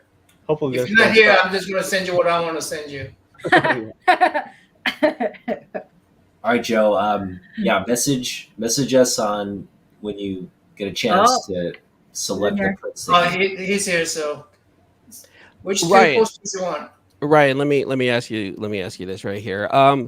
With what would you like to see in comics with regards to Asian representation? Other than just having more and brand new characters come out. Like over the last few years, we've had like Arrow and Wave from Marvel. So just outside of just creating new characters, what would you like to see with regards to Asian representation in comics? That's a good question. I mean, I've seen progress. There's a lot more Asians character-wise, right? Or just in general, just in general, even including like artists and creators, people at the top, Jim Lee's at the very top of DC. Yeah. What would you like to see with regards to that? I mean, I think it's pretty diverse. Okay. That's easy. Same as K-pop. Congrats, Joe. Thank you guys. This has been exciting. Hi, Jimmy, Joe. Hi, Jimmy, Joe. There we go. Oh, sorry about that. You get back to your conversation. Not me. No. Yeah, it's pretty diverse. Like, I was actually, did I talk to you? I think I talked to you guys. Oh, he glitched. Not so much like comic book, but like in music, like K-pop. Oh yeah. I was talking about, I don't know if you saw our last talk a couple of days ago, but on the radio, the local radio, they have 2 hours now. I think it was an hour, but now it's 2 hours dedicated to K-pop songs on Sunday. And they're playing like, Jenny and the Weeknd, that song. So I'm like, it's like literally the past couple of years, I had never heard really like very many Asian performers. But now it's starting to like come up. There's one DJ on the Kiss FM in LA. His name's Jojo. I feel he's like the savior for Asian music. Yeah, he allows a space, and he brings in the all the groups and interviews them and stuff. It's He interviewed amazing. like Blackpink and everything, and so I'm like, that's progress. Where I'm like, actually playing the music, and um, so I mean, I know that's not comics, but just I guess all media in general. Kind Yeah, of like yeah. really Yeah. So giving space. so let me ask you this. It sounds like you're very much into the music. Yeah, it sounds like you have your favorite artists already from Mhm. overseas. If you can design an album cover for any one of your favorite artists, which artist would it be or group? And do you have an idea as to how you would approach it? Oh, that's great. Yeah. How would I approach it? Yeah. Okay, probably knows. Lisa. Me. I guess I had meant to I had drawn Rose, and I had meant to draw like the other ones, but I never really got to all of them. I'm trying to find Okay. like good pictures. I had just found like a good picture of Rose, but that's a Nice. good. She's so pretty. You should do Yeah. the Blackpink comic. Hear Ryan, that, I'm hear gonna, that YG Entertainment. Reach out There's to some Ryan. ideas there. Ryan, I'm gonna just go through your pages while you're answering these questions. Okay. So Okay. that way people have something to look at as well as listen to. You don't want to look at his lovely face? Oh, it's terrible, Mom. Terrible. I'll put Ryan right here, type right here. Okay. Me at the bottom. Yeah. I'll put Let me see if I can find that. I'll see if I can find that picture I drew. Perfect. I was Also, really trying to figure out sort of like the style I would okay. want to draw. Nice. We'll have our people call their people for you, right? Yeah. Don't worry about it. Yeah. We'll make sure we put you on their radar, okay? Mm-hmm. The one thing I've been trying to work on, especially with this family project, is just like learning about how to do likenesses. I was looking for some kind of like tutorial on how to improve likenesses, and I actually came across one, but not so much likenesses, but specifically on normal looking people. Because people with like big noses or big chins, it's easier because you just exaggerate it. Yeah. But people that look like very like normal, I guess. Yeah, like typical faces, right? I do a lot of portrait art, and let me tell you something. You could still exaggerate people's features, but still make it look like them. Like I exaggerate eyes, lips, or a nose, but it'll still look like the face. But I like it more stylized like that. So I usually kind of overdraw my eyes larger in the lips. One thing they did say is, so they had like, was it George Clooney and like was it Ben Affleck or something? So they said like, if you have someone that looks kind of normal, put someone else next to them and kind of like like reference, try to contrast them. Ooh, okay. I don't know. I like that. Ooh, this is like art tips from Ryan Odagawa here on K-pop Junkie. I'll try to find that rose that I have. Yes, see, look, please. he's already halfway there. He already has something. He's like, oh man, I'm way ahead of you. You didn't even have to ask that question. I'm already almost done with it. The last time you were on, you were getting ready to go see them live. How was that? Oh yeah, that was I don't know if did I ever talk to you about that? No, we never got a chance to talk about that. Yeah. That was November. I actually have a YouTube channel, and I posted. I'll send you the hell. You have a YouTube channel? How did I not know about this? They were it's specifically for like, music and like K-pop. Wait, Namin, hold on. Go back to the baseball player. Baseball player. Bottom left. You did the Bionic 6? Yeah. That is so sick. I absolutely love the Bionic 6 in the 80s. Sorry to cut you off there, but that caught my eye. I was like, oh my God. Nerd out all you want. He's done a lot of stuff over the years. You know what? Okay, look, hold on. I gotta cut this off real fast. To this day, and I will hold to this. I think the theme song for the Bionic 6 cartoon is like the greatest theme song to any cartoon ever created. Better than X-Men? Better than X-Men. Oh yeah. Oh, I okay. absolutely love the Bionic 6 theme song. Sing it right now. Let's go. Boom, go. Oh, you don't want to hear my We singing. do. You gotta do it now. I'm gonna give you my radio Yeah. voice. That's a little bit better. Live here only on K-pop Junkie with Ryan Odagawa. Can I But share? yeah, Bionic 6, I freaking love that. This is like the best Fantastic Four show ever. Yeah. Hmm. Hmm. Oh, we need to check it out, you man. I have can't really see. I have some of the original cells. Oh, you do claim. Oh, yeah, show that. Claim, Let's hold go. on. Hold on. Oh my Claim. goodness. Hold on. Oh man, Claim it's like, original. I Oh, look at that. all right, we're doing another giveaway for eBay. I actually reproduced these up here because the sun hit them and the line art like evaporated. Oh, no. I dang. kind of redo them, and there's more like over there. Okay. Yeah. Sweet. Sure. So again, claim Ryan on that's actually real. Like I'm super dorking out on that, man. That's so cool to me. No, I've been asking for the I've been asking for the original sheet on these. Hey Ryan, do you have your original? I've been asking Ryan for these. He's not giving away. He's not giving these away. Oh, those are fantastic. Yeah. Do you have your original artwork for the pinup in the Wildstorm swimsuit edition '94 or '95? I have that right there. The ash can. Do I have that? Which one? The ash Is can it? for the one he's talking about. No, the ash can for the swimsuit issue. I think I might have sold it a long time ago. Oh, you sold it? Ooh, I don't Oh, think I have. I love that ash. We'll see. Ryan's holding on to these guys. If you're selling ash Yeah. cans, are you also selling like Bionic 6 cells if you have them anywhere, like in your room?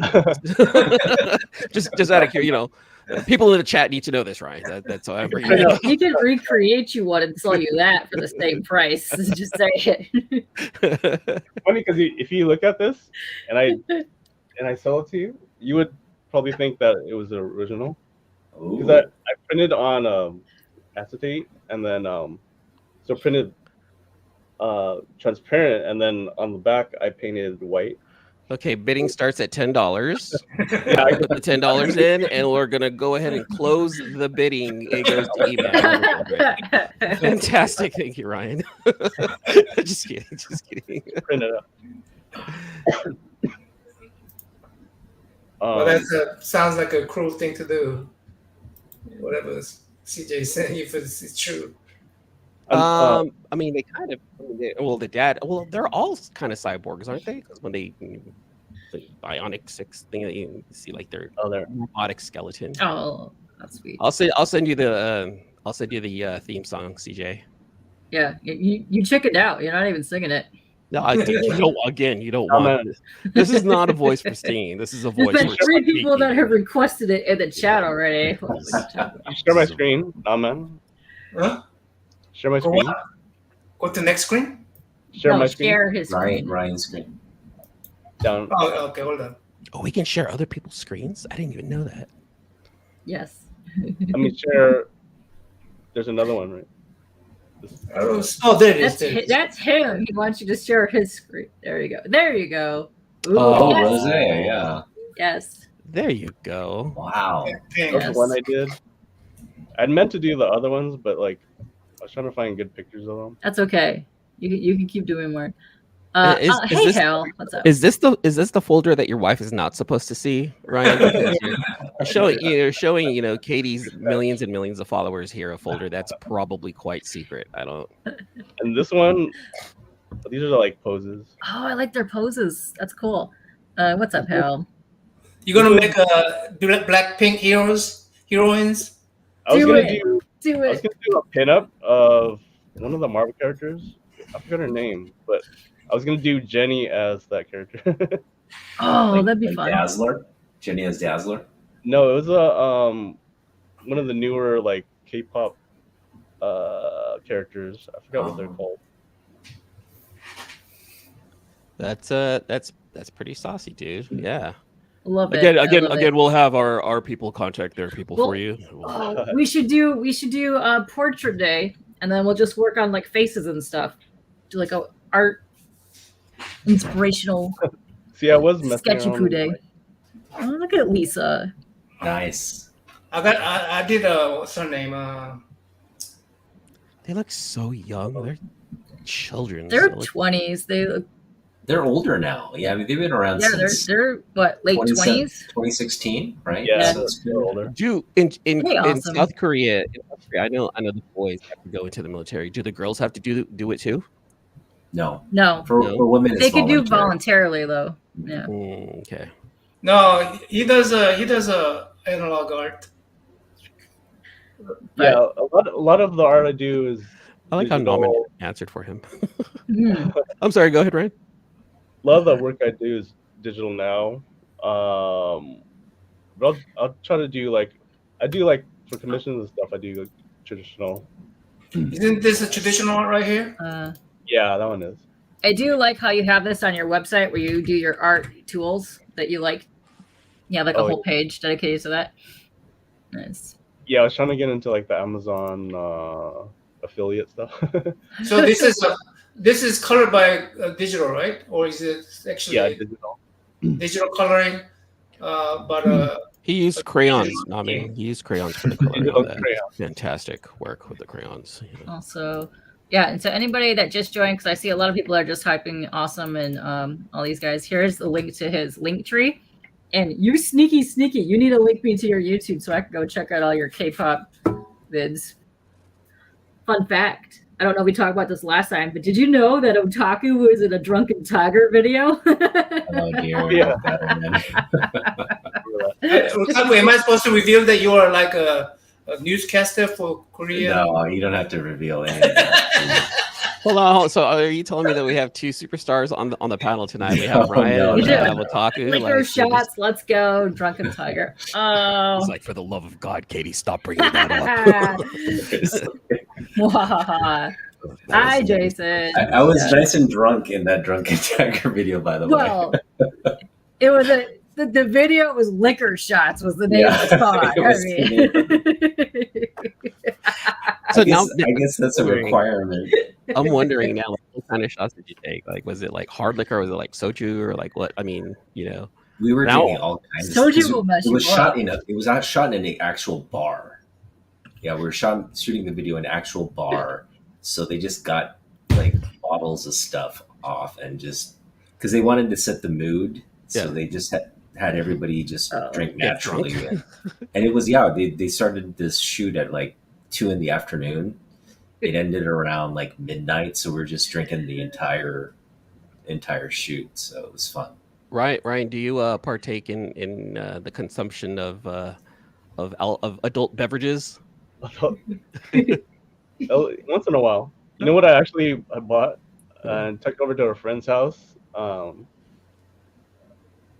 found out that Snoop and Dre came out with gin and juice. So they have that, so I bought it. Actually, it's not that great. Let me guess, it tastes like gin and juice, right? Yeah. I mean, it's not like that sweet or anything, so just kind of watered down, but it's interesting. See, it's funny when like rap stars and other people like enter the world of alcoholic beverages, like they're really not that great. Like E40, like I'm in the Bay Area, and E40 has his own line of wines, and he even has the nerve to like release a vintage version. Like vintage, man. This came out 2 weeks ago. Relax. I don't understand why you're calling it vintage.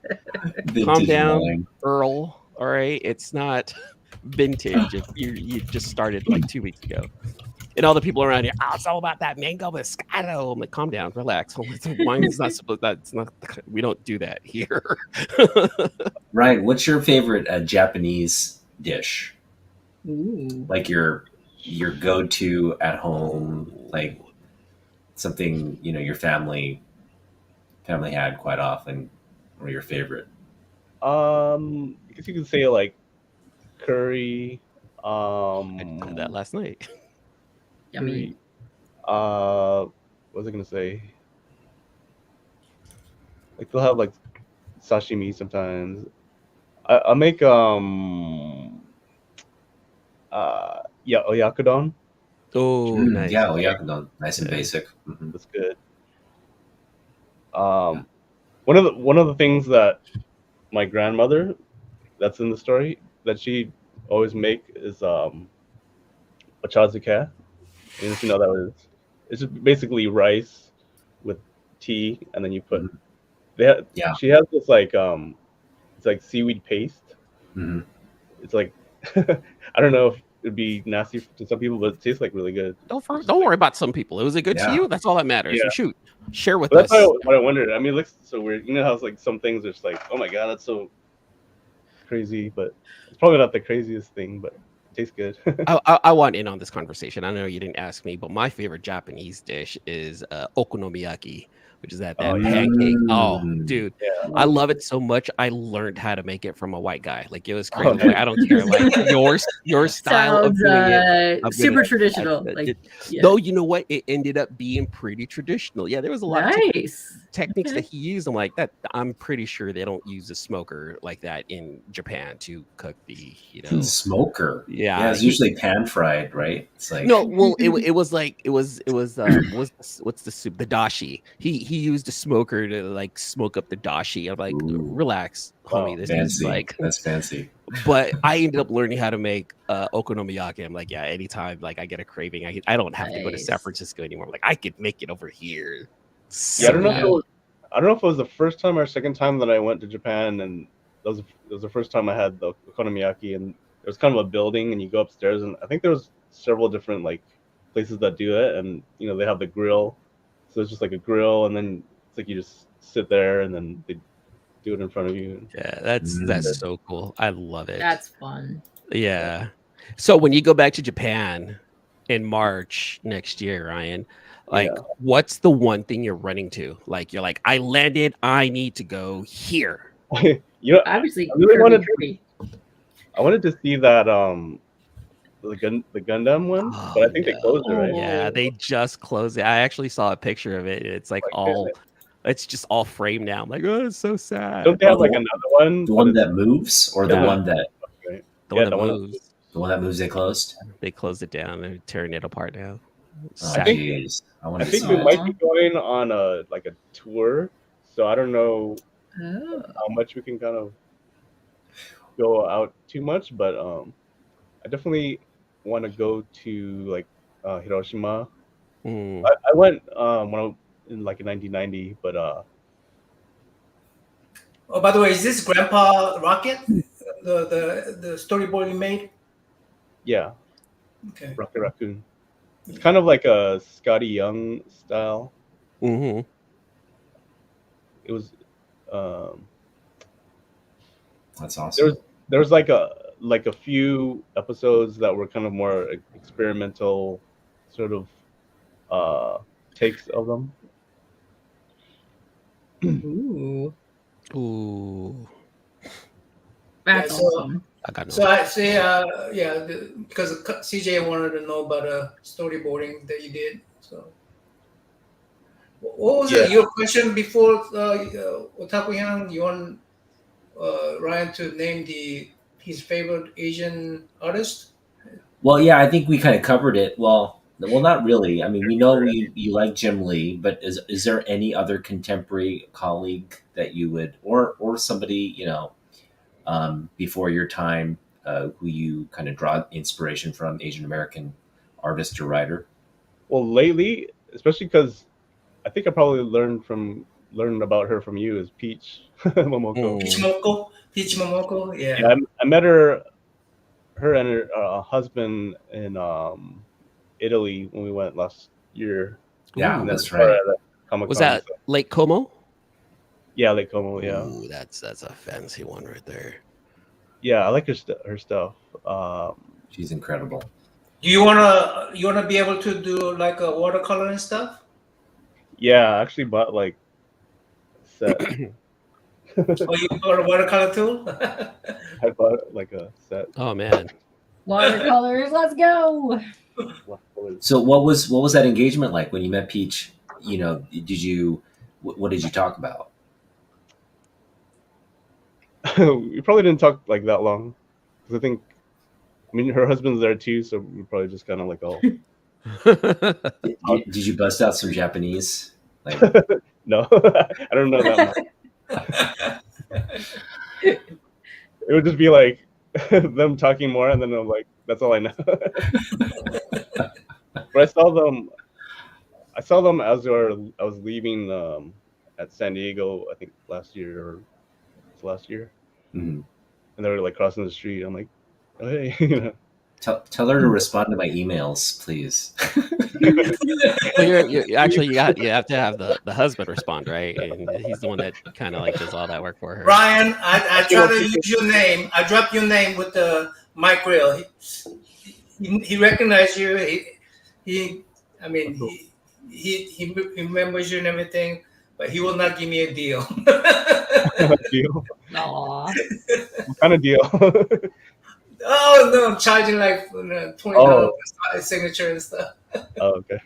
Ryan, let me ask you this. Are there any folk stories that you were told as a child that you'd like to see translate into the comic book realm? You know, like, hey, you know what? I know about this one, you know, monster or this monster under the bed or the white lady or something like that. You know, any Japanese folklore that you'd actually like to see, you know, have a story created. Nothing like supernatural, I guess.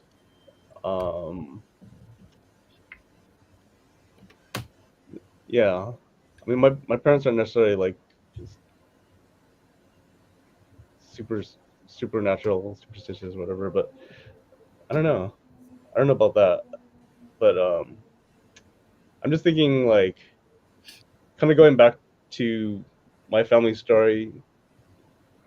I'm thinking that story, but also I'm thinking if I could finish this, um, my aunt on my mom's side was like, "Why don't you tell our family story?" I'm like, "There's not really that much of a story because they went to the camp too, but it wasn't as compelling, to be honest." But the one interesting thing on my mom's side is that my uncle was in the 442nd. I don't know if you guys know about that, but they were one of the most highly decorated units. Wow. Units, um, and they went to like I learned they went to like Italy, and my uncle was in like one of them. I think he was kind of like a driver. So there wasn't like that much of a story, but I'm thinking like maybe possibly like after I tell my family story, maybe try to do like a 442nd type of story or something. Cool. Well, But then, I think that has to be part of the story, yeah, right? I actually ordered a book that someone else did a graphic novel, so I have to take a look at that one. I had gone to um, a kind of like thing about 442nd, and there's a lot of stories about specific people. So if I could maybe talk to people that are knowledgeable about that and like maybe get someone to help me write it, that Mhm. might be kind of cool. And try to tell like specific people's stories and maybe a little bit of my uncle like in there. Would you? Yeah, let me ask you. Would you give Uncle a superpower? Like, and if you would, what I know. superpower would Uncle have? Superpowers. It's funny because like I know there was like some kind of series about internment camps. I forgot. Mhm. There's a series out there like a movie series, but it was kind of like supernatural too. um, but I don't know. Well, I mean, we're talking about your family's history, and I mean that portion. We're talking about that now, but the service of Japanese Americans during World War II that helped turn the tide in Europe. I mean, that that heroism, that bravery, that's something that paved the way for us as an Asian American community, right? That history paved the way for us as an Asian American community to have sort of the freedoms and the rights that we have now. I mean, it's all part of that. I think the Japanese American history paved the way for a lot of Asian Americans in terms of how we're perceived in this country. And I really hope this project, gets off the ground and gets all the support and love that it deserves, because I think your story is such an American one, and it's one that really, I think, what this month represents. When we're celebrating this month, it's about celebrating your family history. That's one of the things I wanted to kind of tell with this story, is how they were born. My grandparents and her brother and sisters were born in America, and they went to American high schools over here, and it's like they were American. They were trying to become American, and they would have to kind of, I don't know to what degree, but like it feels like they needed to kind of fit into the American to fit in, and and survive, basically. I think going back about the house, it's interesting that a lot of people lost their house, but fortunately, like my grandmother was able to have like the neighbors stay in there and watch it. So luckily they were able to like hold on to their house, and that's why it's like it's a very kind of pivotal place for the story, I think. Yeah. No, we have an island here in Washington State, Bainbridge Island, very famous because some of the first, the people that were forcibly removed were from Bainbridge Island, and there used to be a thriving Japanese American community there. But you go to the island now, there's a memorial, kind of marking where they boarded the boat. But there are no Japanese Americans on the island now, and nobody returned. Nobody held the place, or you know what I mean. It's like that community was displaced, and it's no longer there.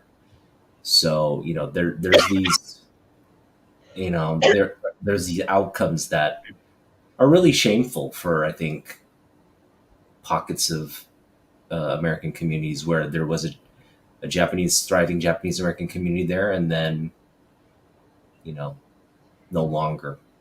I'm thinking of going to Tempe, Arizona, because there's a museum out there that has, so it's kind of a story, but when my grandparents, they went to Arizona, Poston, Arizona, for the camp, and I guess the block manager's name was Wade Head, and supposedly he donated all the stuff to this museum. So I'm wondering if there's anything in there. There's something online that I had found, and there was a document, and on the bottom you can see my grandmother's signature. I just found this like recently. That's really cool. Wow. Yeah, it's really, really cool. Wow. She was kind of in charge of something in the camp, but I was thinking of going there and see what they have. This right here is Shelby Robertson. I was asking if you knew him earlier. I guess he was saying you guys had a story, the same book, the fan magazine back in the day. Awesome. Because he worked at Extreme and Image. Yeah. I remember seeing your name. Yeah. Yeah, your stream must have ended, Shelby. I saw you stream earlier. What's up, Edwin? Hey. Yeah, actually, in a couple of weeks, I'm going to. So George, who owned the stores, his granddaughter, she lives not too far from me, but they have a lot of his old stuff, and we're gonna try to like go through it. And actually, her cousin, you want to see kind of what they have. You know, Mhm. I know they have some photos. Yeah, give me this one. Want to show this? Oh wow. So I scan it in. This Yeah. is That's you it. see 3-star produce, Yeah. and he is. I actually have a better. You can see it better if with my scan, but he's like standing right here. It's like these photos George. are so small, but then like if you scan it in, you can still get pretty good detail. But yeah, she had this and she gave it to me, but I know she has like some other stuff. So in a couple of weeks we're gonna try to see what we can dig up. That's pretty awesome. Other than your family project that you're working on right now, Ryan, what dream project would you like to work on? Someone says, "Hey, we need Ryan to work on this," and it's just that dream project. I wouldn't mind. I'm trying to get better at like storyboards, like we were kind of saying, but it's hard to unless you have like time off. But I'm always need to like make money, so there's always kind of like the rat race. Mhm. But I want to kind of get more into like if I can get to like storyboarding or maybe animation. Like a dream thing would be to like work on the X-Men animated or something. Ooh. Nice. I have friends that could probably hook me up, but I don't think I'm like good enough for like their standards yet.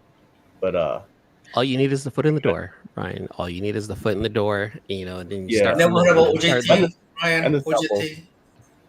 OJT. You never heard of OJT on the job training? Yeah. Yeah, I know.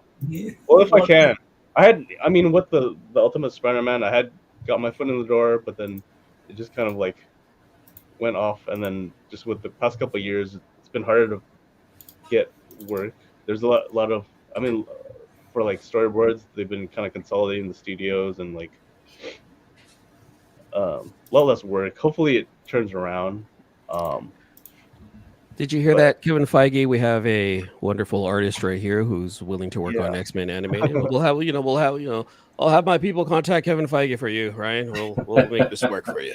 'Cause actually, one of my friends was Andy Park. Shelby probably knows Andy. Andy Park used to work at Extreme and Top Cow, but he's like the main guy at At Marvel now. Studios. Yeah, he does the art design, right? Yeah, like pretty much every Marvel movie he's probably on. I actually had talked to Ryan Maynarding. He's the art lead on the X-Men cartoon. Actually, I took a class from the director too. So I mean, I know these people, but I just need to get my stuff in a good A place. Where closed mouth don't get fed, right? That's Yeah. that's something that I kind of live by right there. And it sounds like you have your foot close to the door, man. And I think sometimes you just got to go knocking. I think the world is ready to see a Ryan We all know. inspired X-Men animated show. yeah. So, what era of the X-Men would you want to animate? Oh, Oh. back to the, I have something that I pulled up. I don't know if you want to see this. I was kind of messing around with.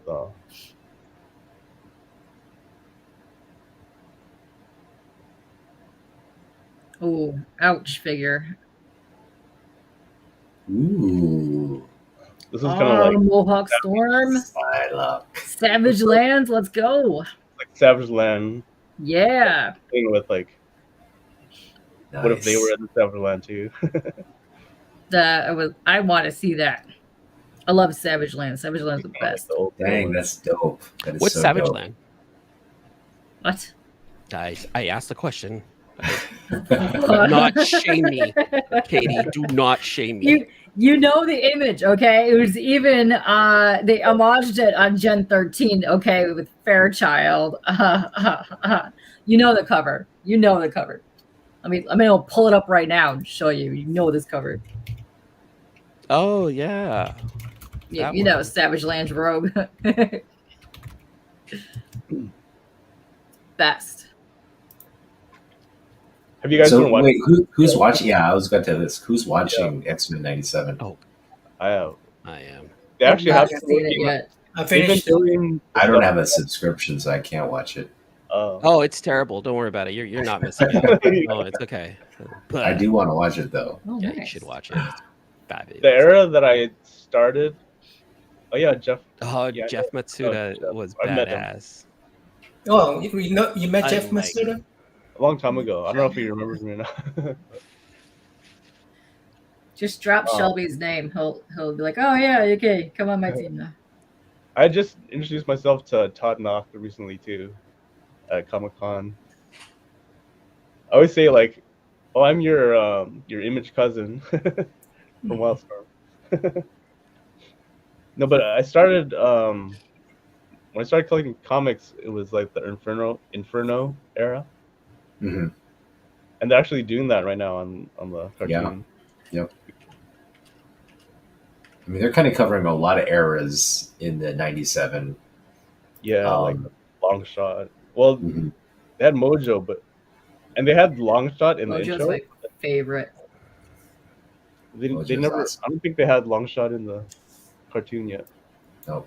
I thought it was going to be in the following episode, but they didn't. That's the one thing I wanted more of when they had the OG 90s cartoon. I got so upset because when they were airing it, they cut it off right when they got to Mojo Land, and then they stopped airing it for a while, and then they just all the reruns over and over again, so they never really got to that. But I wanted Mojo and Spiral like galore. That's what I wanted. But apparently, it's past E-Man's bedtime, and he needs to take off. I gotta get going. It is past my Alrighty, man. time.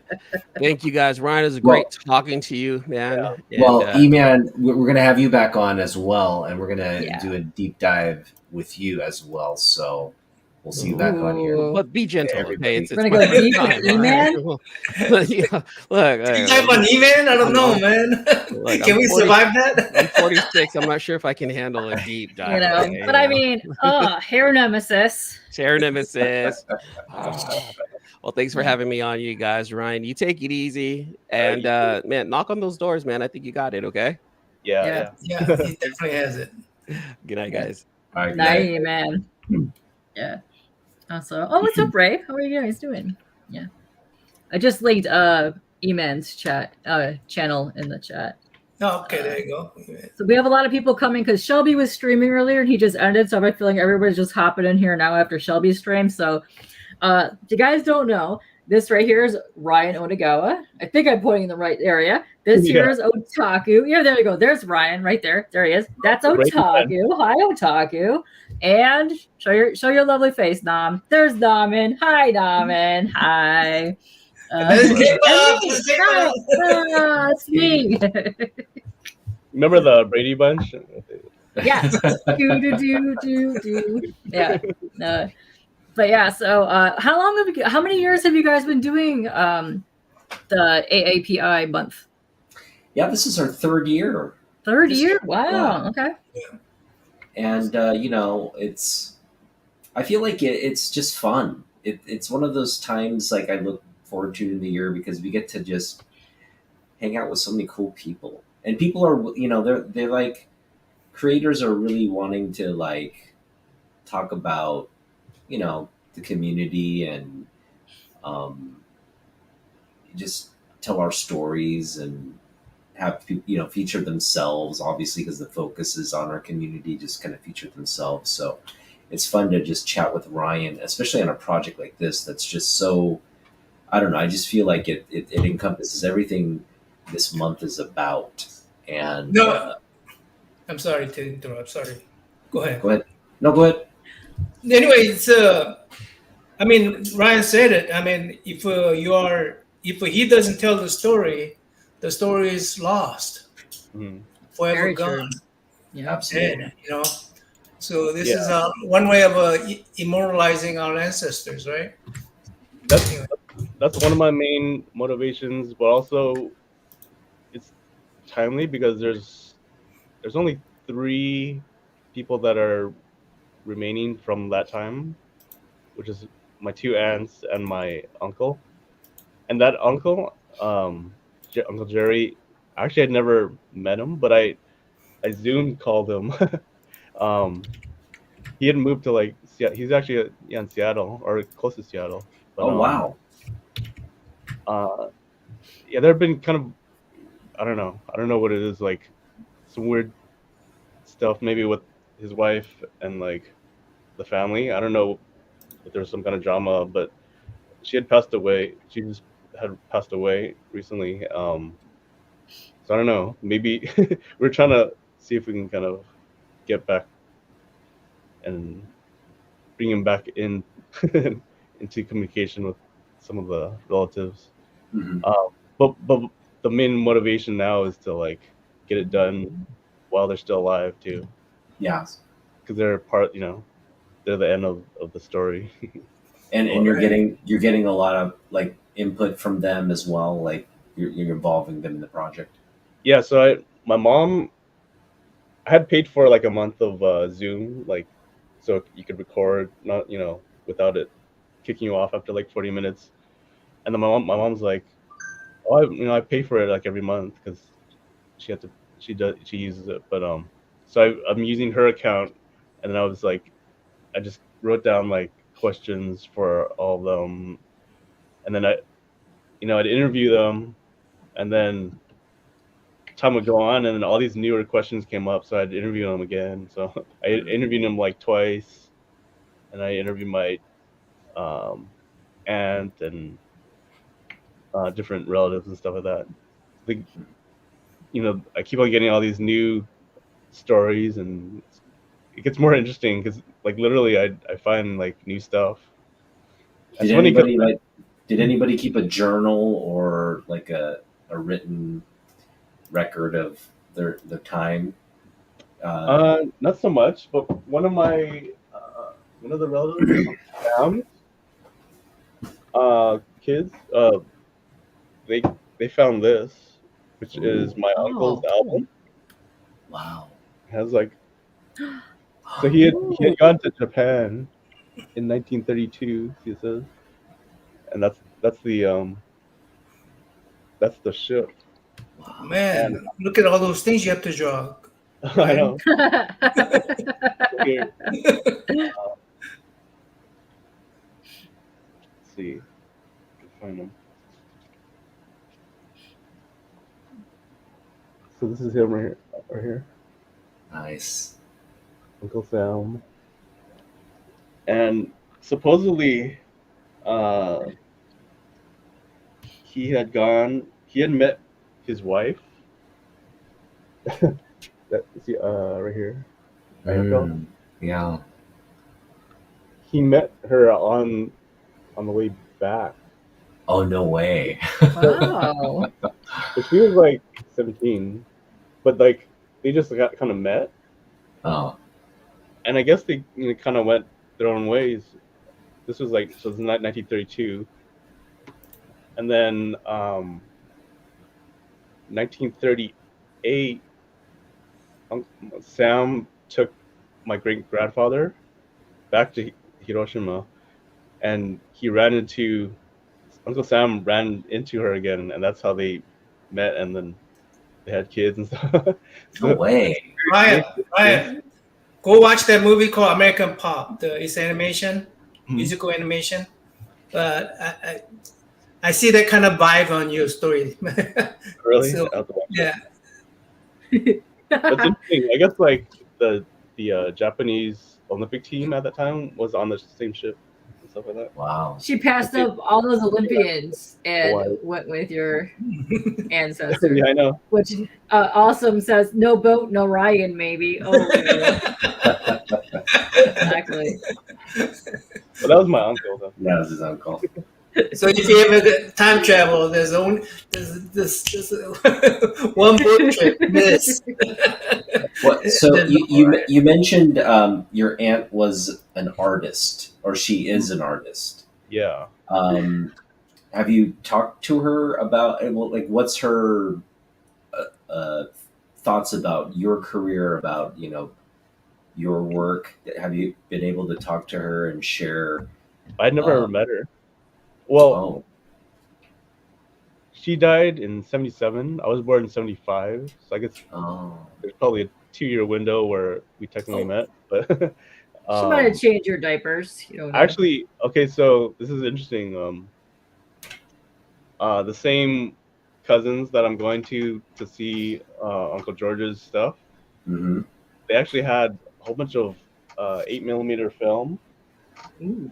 and my mom had some too, so we bought a converter, hmm, and I converted like over 100 of their reels that they had. wow, They even had these big ones, so I had to like it wouldn't fit on there, so I had to put it. I had to get like a paintbrush and like put yeah, yeah, in there and let it kind of go into a box. But so I found footage of well, my drop your link to K-pop. Uncle George's son's wedding, and I found footage of Auntie May's, like she was painting. oh no way. Like, wow, that's Oh, that's cool. cool. That So you saw her actually in the someone process, captured right? her like painting, and I she love had, Awesome. that. they had like a show too, like where she sold her Oh, paintings and stuff like wait. that. Are there any articles of the show that you did? I don't know. It was just like a local LA. I could find it. Oh wait, I actually have it.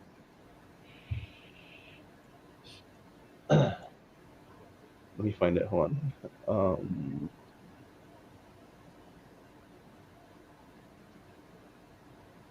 Yeah. Which, While you're looking for that, let me explain. So this is Ryan, and then the history that he's talking about with his family. He's talking about this because he is making a graphic novel based on several generations of his family, which is pretty neat. And you're going back from like 1890 to like Yeah, 40 years worth of to like the '60s, right? Or at least yeah, to modern yeah, day, right? yeah. yeah, and basically, my my aunt had interviewed my grandparents. So they were in the internment camps. Um, so she interviewed them in like 1981, and after reading it, it's just like there's so many interesting stories from my great grandfather immigrating here and um, going to the camps and everything. Um, to also my uncle, my great uncle. Um, he he started produce stores and then built it up to like uh, a supermarket, which was one of the first supermarkets in LA. Alongside, like his competition was like Vons and Ralph's and stuff like that. But he had it taken away and it never recovered. But if he hadn't got taken away, we might be going to his stores like today. You might be Yeah, like gazillionaires. Yeah. Might might have had be. a super food chain empire. Yeah. Oh, Does here's another. Ryan have any other family in art besides your aunt? Uh, yeah. So the aunt that wrote this, she's an artist, and then her husband was an artist, and they were like art teachers at Long Beach, and then her daughter is an artist, and then my dad was a graphic artist. I Oh talked to each wow. I talked to each of them, and I'm like, did were you were any of you like influenced by Aunt May painting? And they're like, no, they'll kind of have their own like journey. I think she I think she started around 1960 or so. Wow. There, can you Did share she that?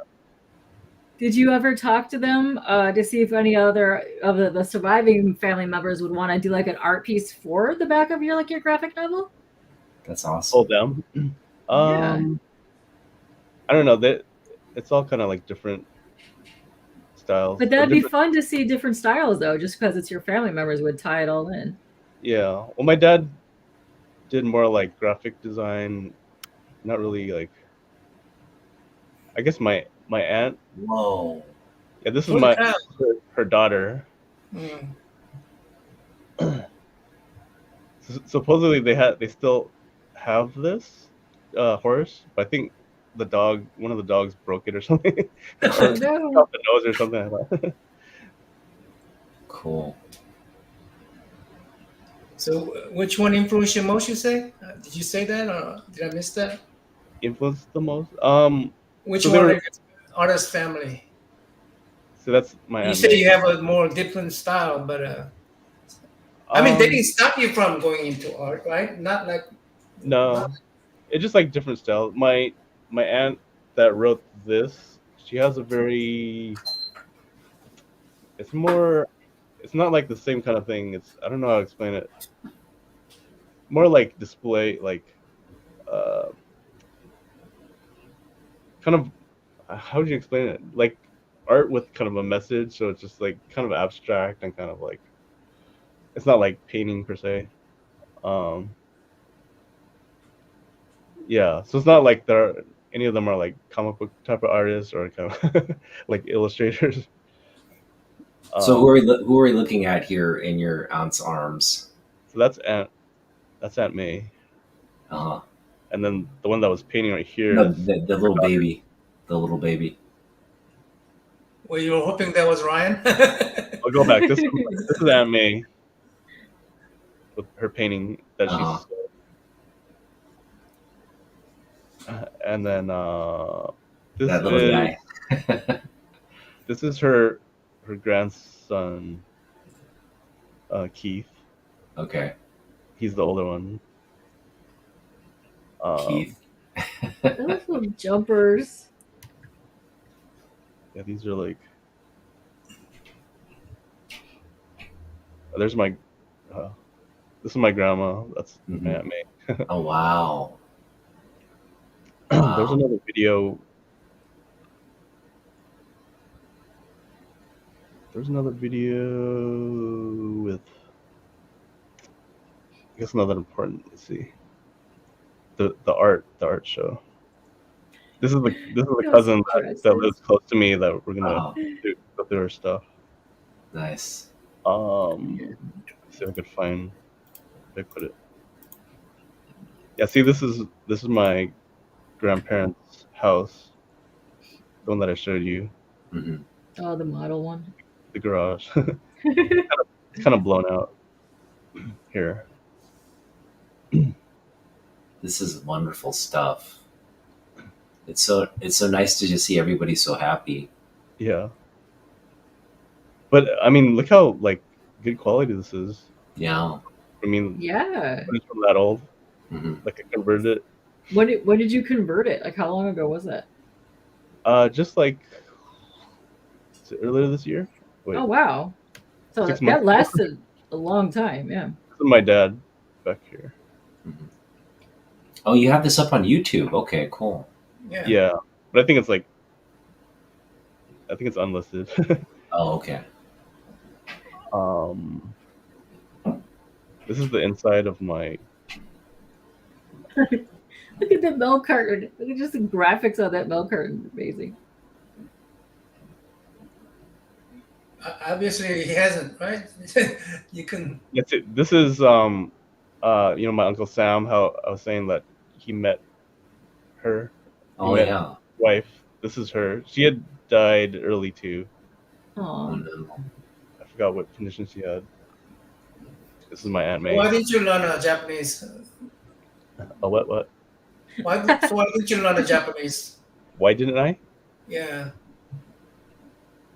I mean, you lose it after a few generations in this country, right? Because I mean, like your kids, do they speak Korean? Hyung? No, my Right. I lost it. My kids lost it on first generation. So Ryan's fourth generation, you wouldn't expect him to retain much Japanese, right? Well, I can't retain anything that I never got. I never went to like Japanese school. I took some Japanese in college, so I kind of know like basic things, Mhm. and I want to learn more. It just you need to like practice it with people. So it's like, Yeah. It's one of those things, if you don't learn it when you're a baby and you learn it through your development years, it's not something you can't really access. Speaking of like K-pop, all those K-pop stars that they just learn all these languages and they can speak Korean, they can speak Japanese, It's pretty English, incredible. Yeah. like And they sing it too. They sing it in Yeah. all those languages. Yeah. Yeah. It's It's pretty amazing. Impressive. this is what I was talking about in the house, like Mhm. on that wall. You said you were wondering, and Yeah. it's kind of like this cabinet type of thing.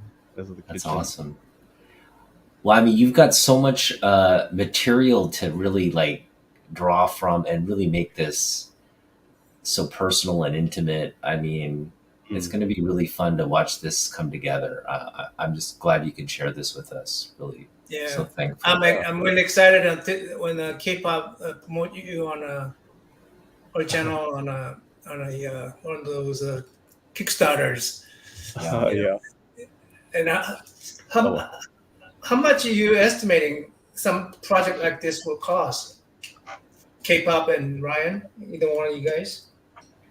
Well, based on my other one, I mean, I did this book and it was like hardcover, so it probably costs a lot more, maybe. But then, if the book is going to be like over 100 pages, I don't know. If it's paperback, maybe it's a little bit cheaper. Hopefully, I don't know. So You also have to factor shipping in too, because you need to make sure you're going to do it U.S. only, U.S., Canada, or overseas. You have to figure all that out. But we could talk backstage on that too, because there's multiple options besides the Kickstarter that you could use too that will print and ship. So I can point you in some directions. Yeah. No. The campaign place will print and ship for you. Oh, okay. Yeah, but we could talk about that. Okay, cool. After stream. If I mean, assuming like if someone, for example, like a DC or a major publishing house were to come to you and say, "Hey, we want you to do this project with us, and we'll back it," and would you take that kind of opportunity as well, or do you want to keep it, as your own project and have complete control over it? It kind of depends. I was even considering like this. Publisher. Mm-hmm. I think this publisher.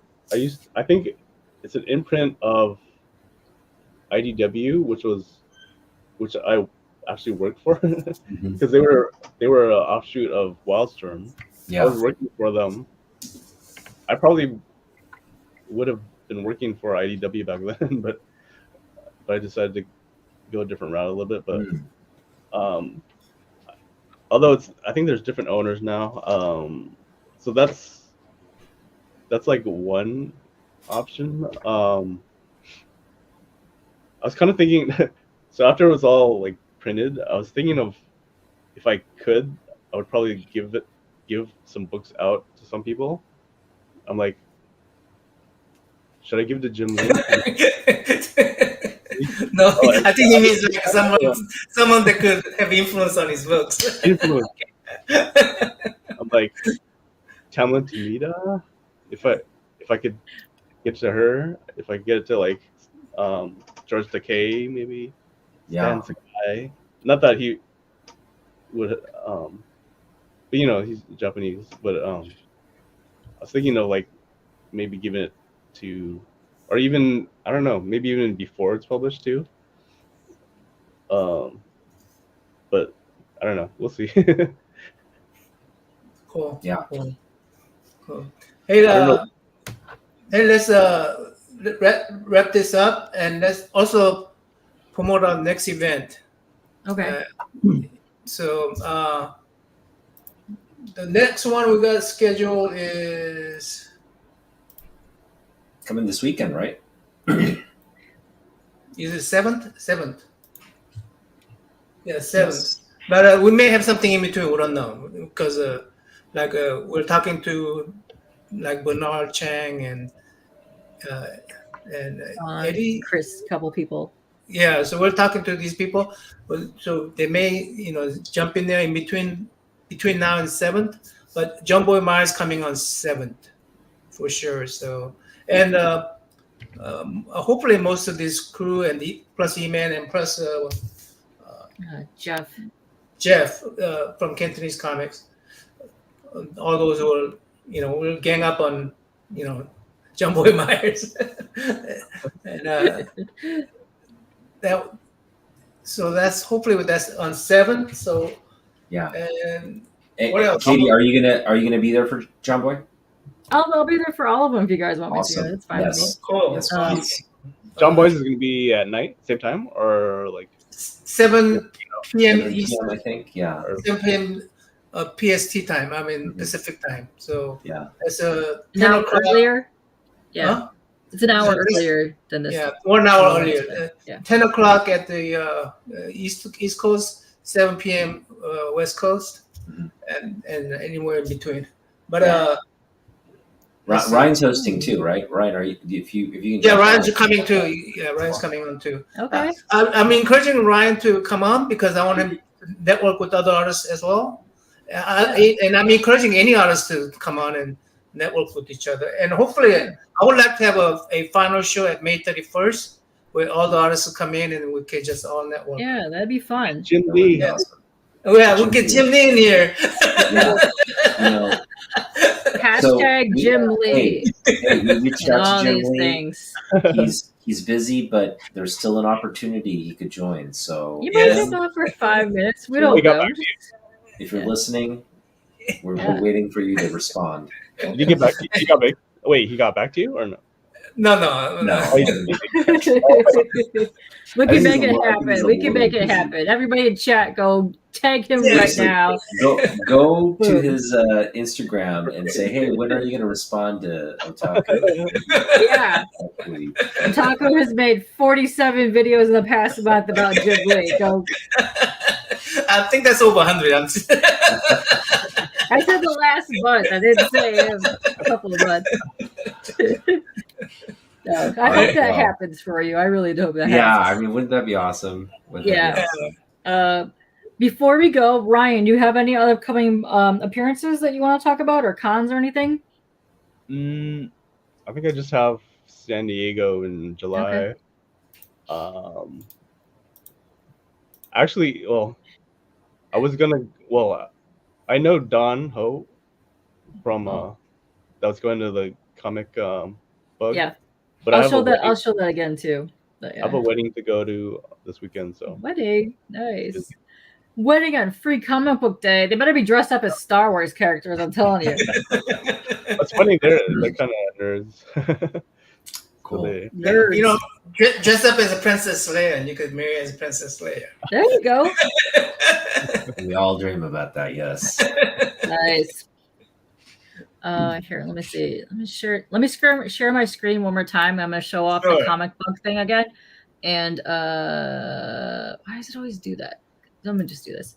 Okay. Allow. But here, let me link this because this is an actual link to the comic book website where you can go check out all of the artists that are happening over Free Comic Book Day and on Sunday. So there's a 2-day event. It's happening at 2 locations. There's one on Saturday, they're both in, one on Sunday. They're both 11 to 4. The Free Comic Book Day event is insane. There are so many amazing artists that are attending this event. You're going to get comic books, you're going to get autos, sketches, and you're going to meet artists and creators. It's called Asian Invasion, and it's happening all throughout the weekend, Saturday and Sunday.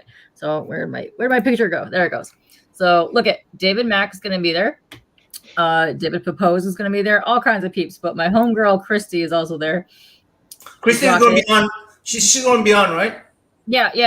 We got to work on a date with her, but she's tied up right now with this. So maybe next week we could try her up. Yeah. But there's Christy. She's the demon bitch. There we go. Boom. Love Christy. She's amazing. There's Don Ho. That's who you're talking about a minute ago. Maybe we could contact him too. So Yeah. Oh, some of these are saved twice, but I like his Well, I art think- style. Look at his art style. wasn't he supposed to come on? He's going to be out on the 19th. Pornsec is not on the Nice. 19th. Okay. Nice. So yeah, a lot of these are upcoming park. And if you guys don't know Mog, she does amazing watercolors and stuff, but she's also the host weekly with her husband Mel on the EXP, and they do the SketchUp show and they go and just draw and stuff. Oh, she sounds like a Korean lady. Park. She's adorable. She's adorable. Yeah, she does Is she a lot Korean? of cool stuff. Is she I Korean? believe she is. Yes. Okay. I believe so. But yeah, they have so many cool artists Really happening in this, and go check them out. So if you guys are in the California area, go check this out because there's some really cool stuff happening this weekend. Yeah. Awesome. Awesome. Please David go Mack. support this event. Yeah. And share. Max you know, Asian? share- Max No. Asian? No, that. No. His wife If is, you- right? Why his wife is okay. Yeah. He just happens to be there for the free comic book day. Yeah. But if you yeah, you Number got one- some mob. Ooh, nice. Mom Nice, Park, Simo. yeah. Yeah. I have I won on the SketchUp show Samurai, like 8x10 and like drawing doodle like thing that she did. But I love her watercolors. Her watercolors are gorgeous. Awesome. All right. Wait, Yeah. K-pop art? Where are you located? Are you on the East Coast? I am in the Detroit area. You guys need to come here. Come to Motor City. We will hook you up. Yeah. Mm. All right. One of these days we gotta hit up. One of these days, get a road trip Ship it up. in. Yeah. We will. All right. Yeah. Anything else besides this? I don't know. We have so many things Yeah, happening. just want to thank After again that- Ryan. Just want to thank Ryan again. I know he's gonna continue to, Okay. be with us throughout the month, Ooh. co-hosting. But just to kick things off, yeah, beautiful art here. La. So go give him a follow, support his Instagram and work. He's the commissions I think open. He says so. Contact his agent. And I Maybe. posted a link to all We'll of see. it. I'm kind of busy right now, but we'll see. yeah. Yeah, You gotta hopefully. like photo first. And go to the shop for the posters that he's already have. So Yeah, just Yeah. order stuff. Don't reach out for commission work yet. And you still have books available for Shadow Zone, right? Yeah. Nice. Hopefully. and he will do it. Oh, here only. If you order the Shadow Zone, Ryan will do little Doodly doodle. Yeah. Okay. doodle at the end. So, on the- Doodle. Nice. so Hopefully by Well, next year I'll have made some progress on the book. Yeah, again, this is early in the process, so don't expect this book to be coming out soon, or we still are. But he's gonna stay tuned to this channel because we're gonna check in with him ever so often, and if there's something to report or update or promote, you'll hear it here. Yeah, I just have to keep on pushing forward. I will say, I've done a lot of the interviews.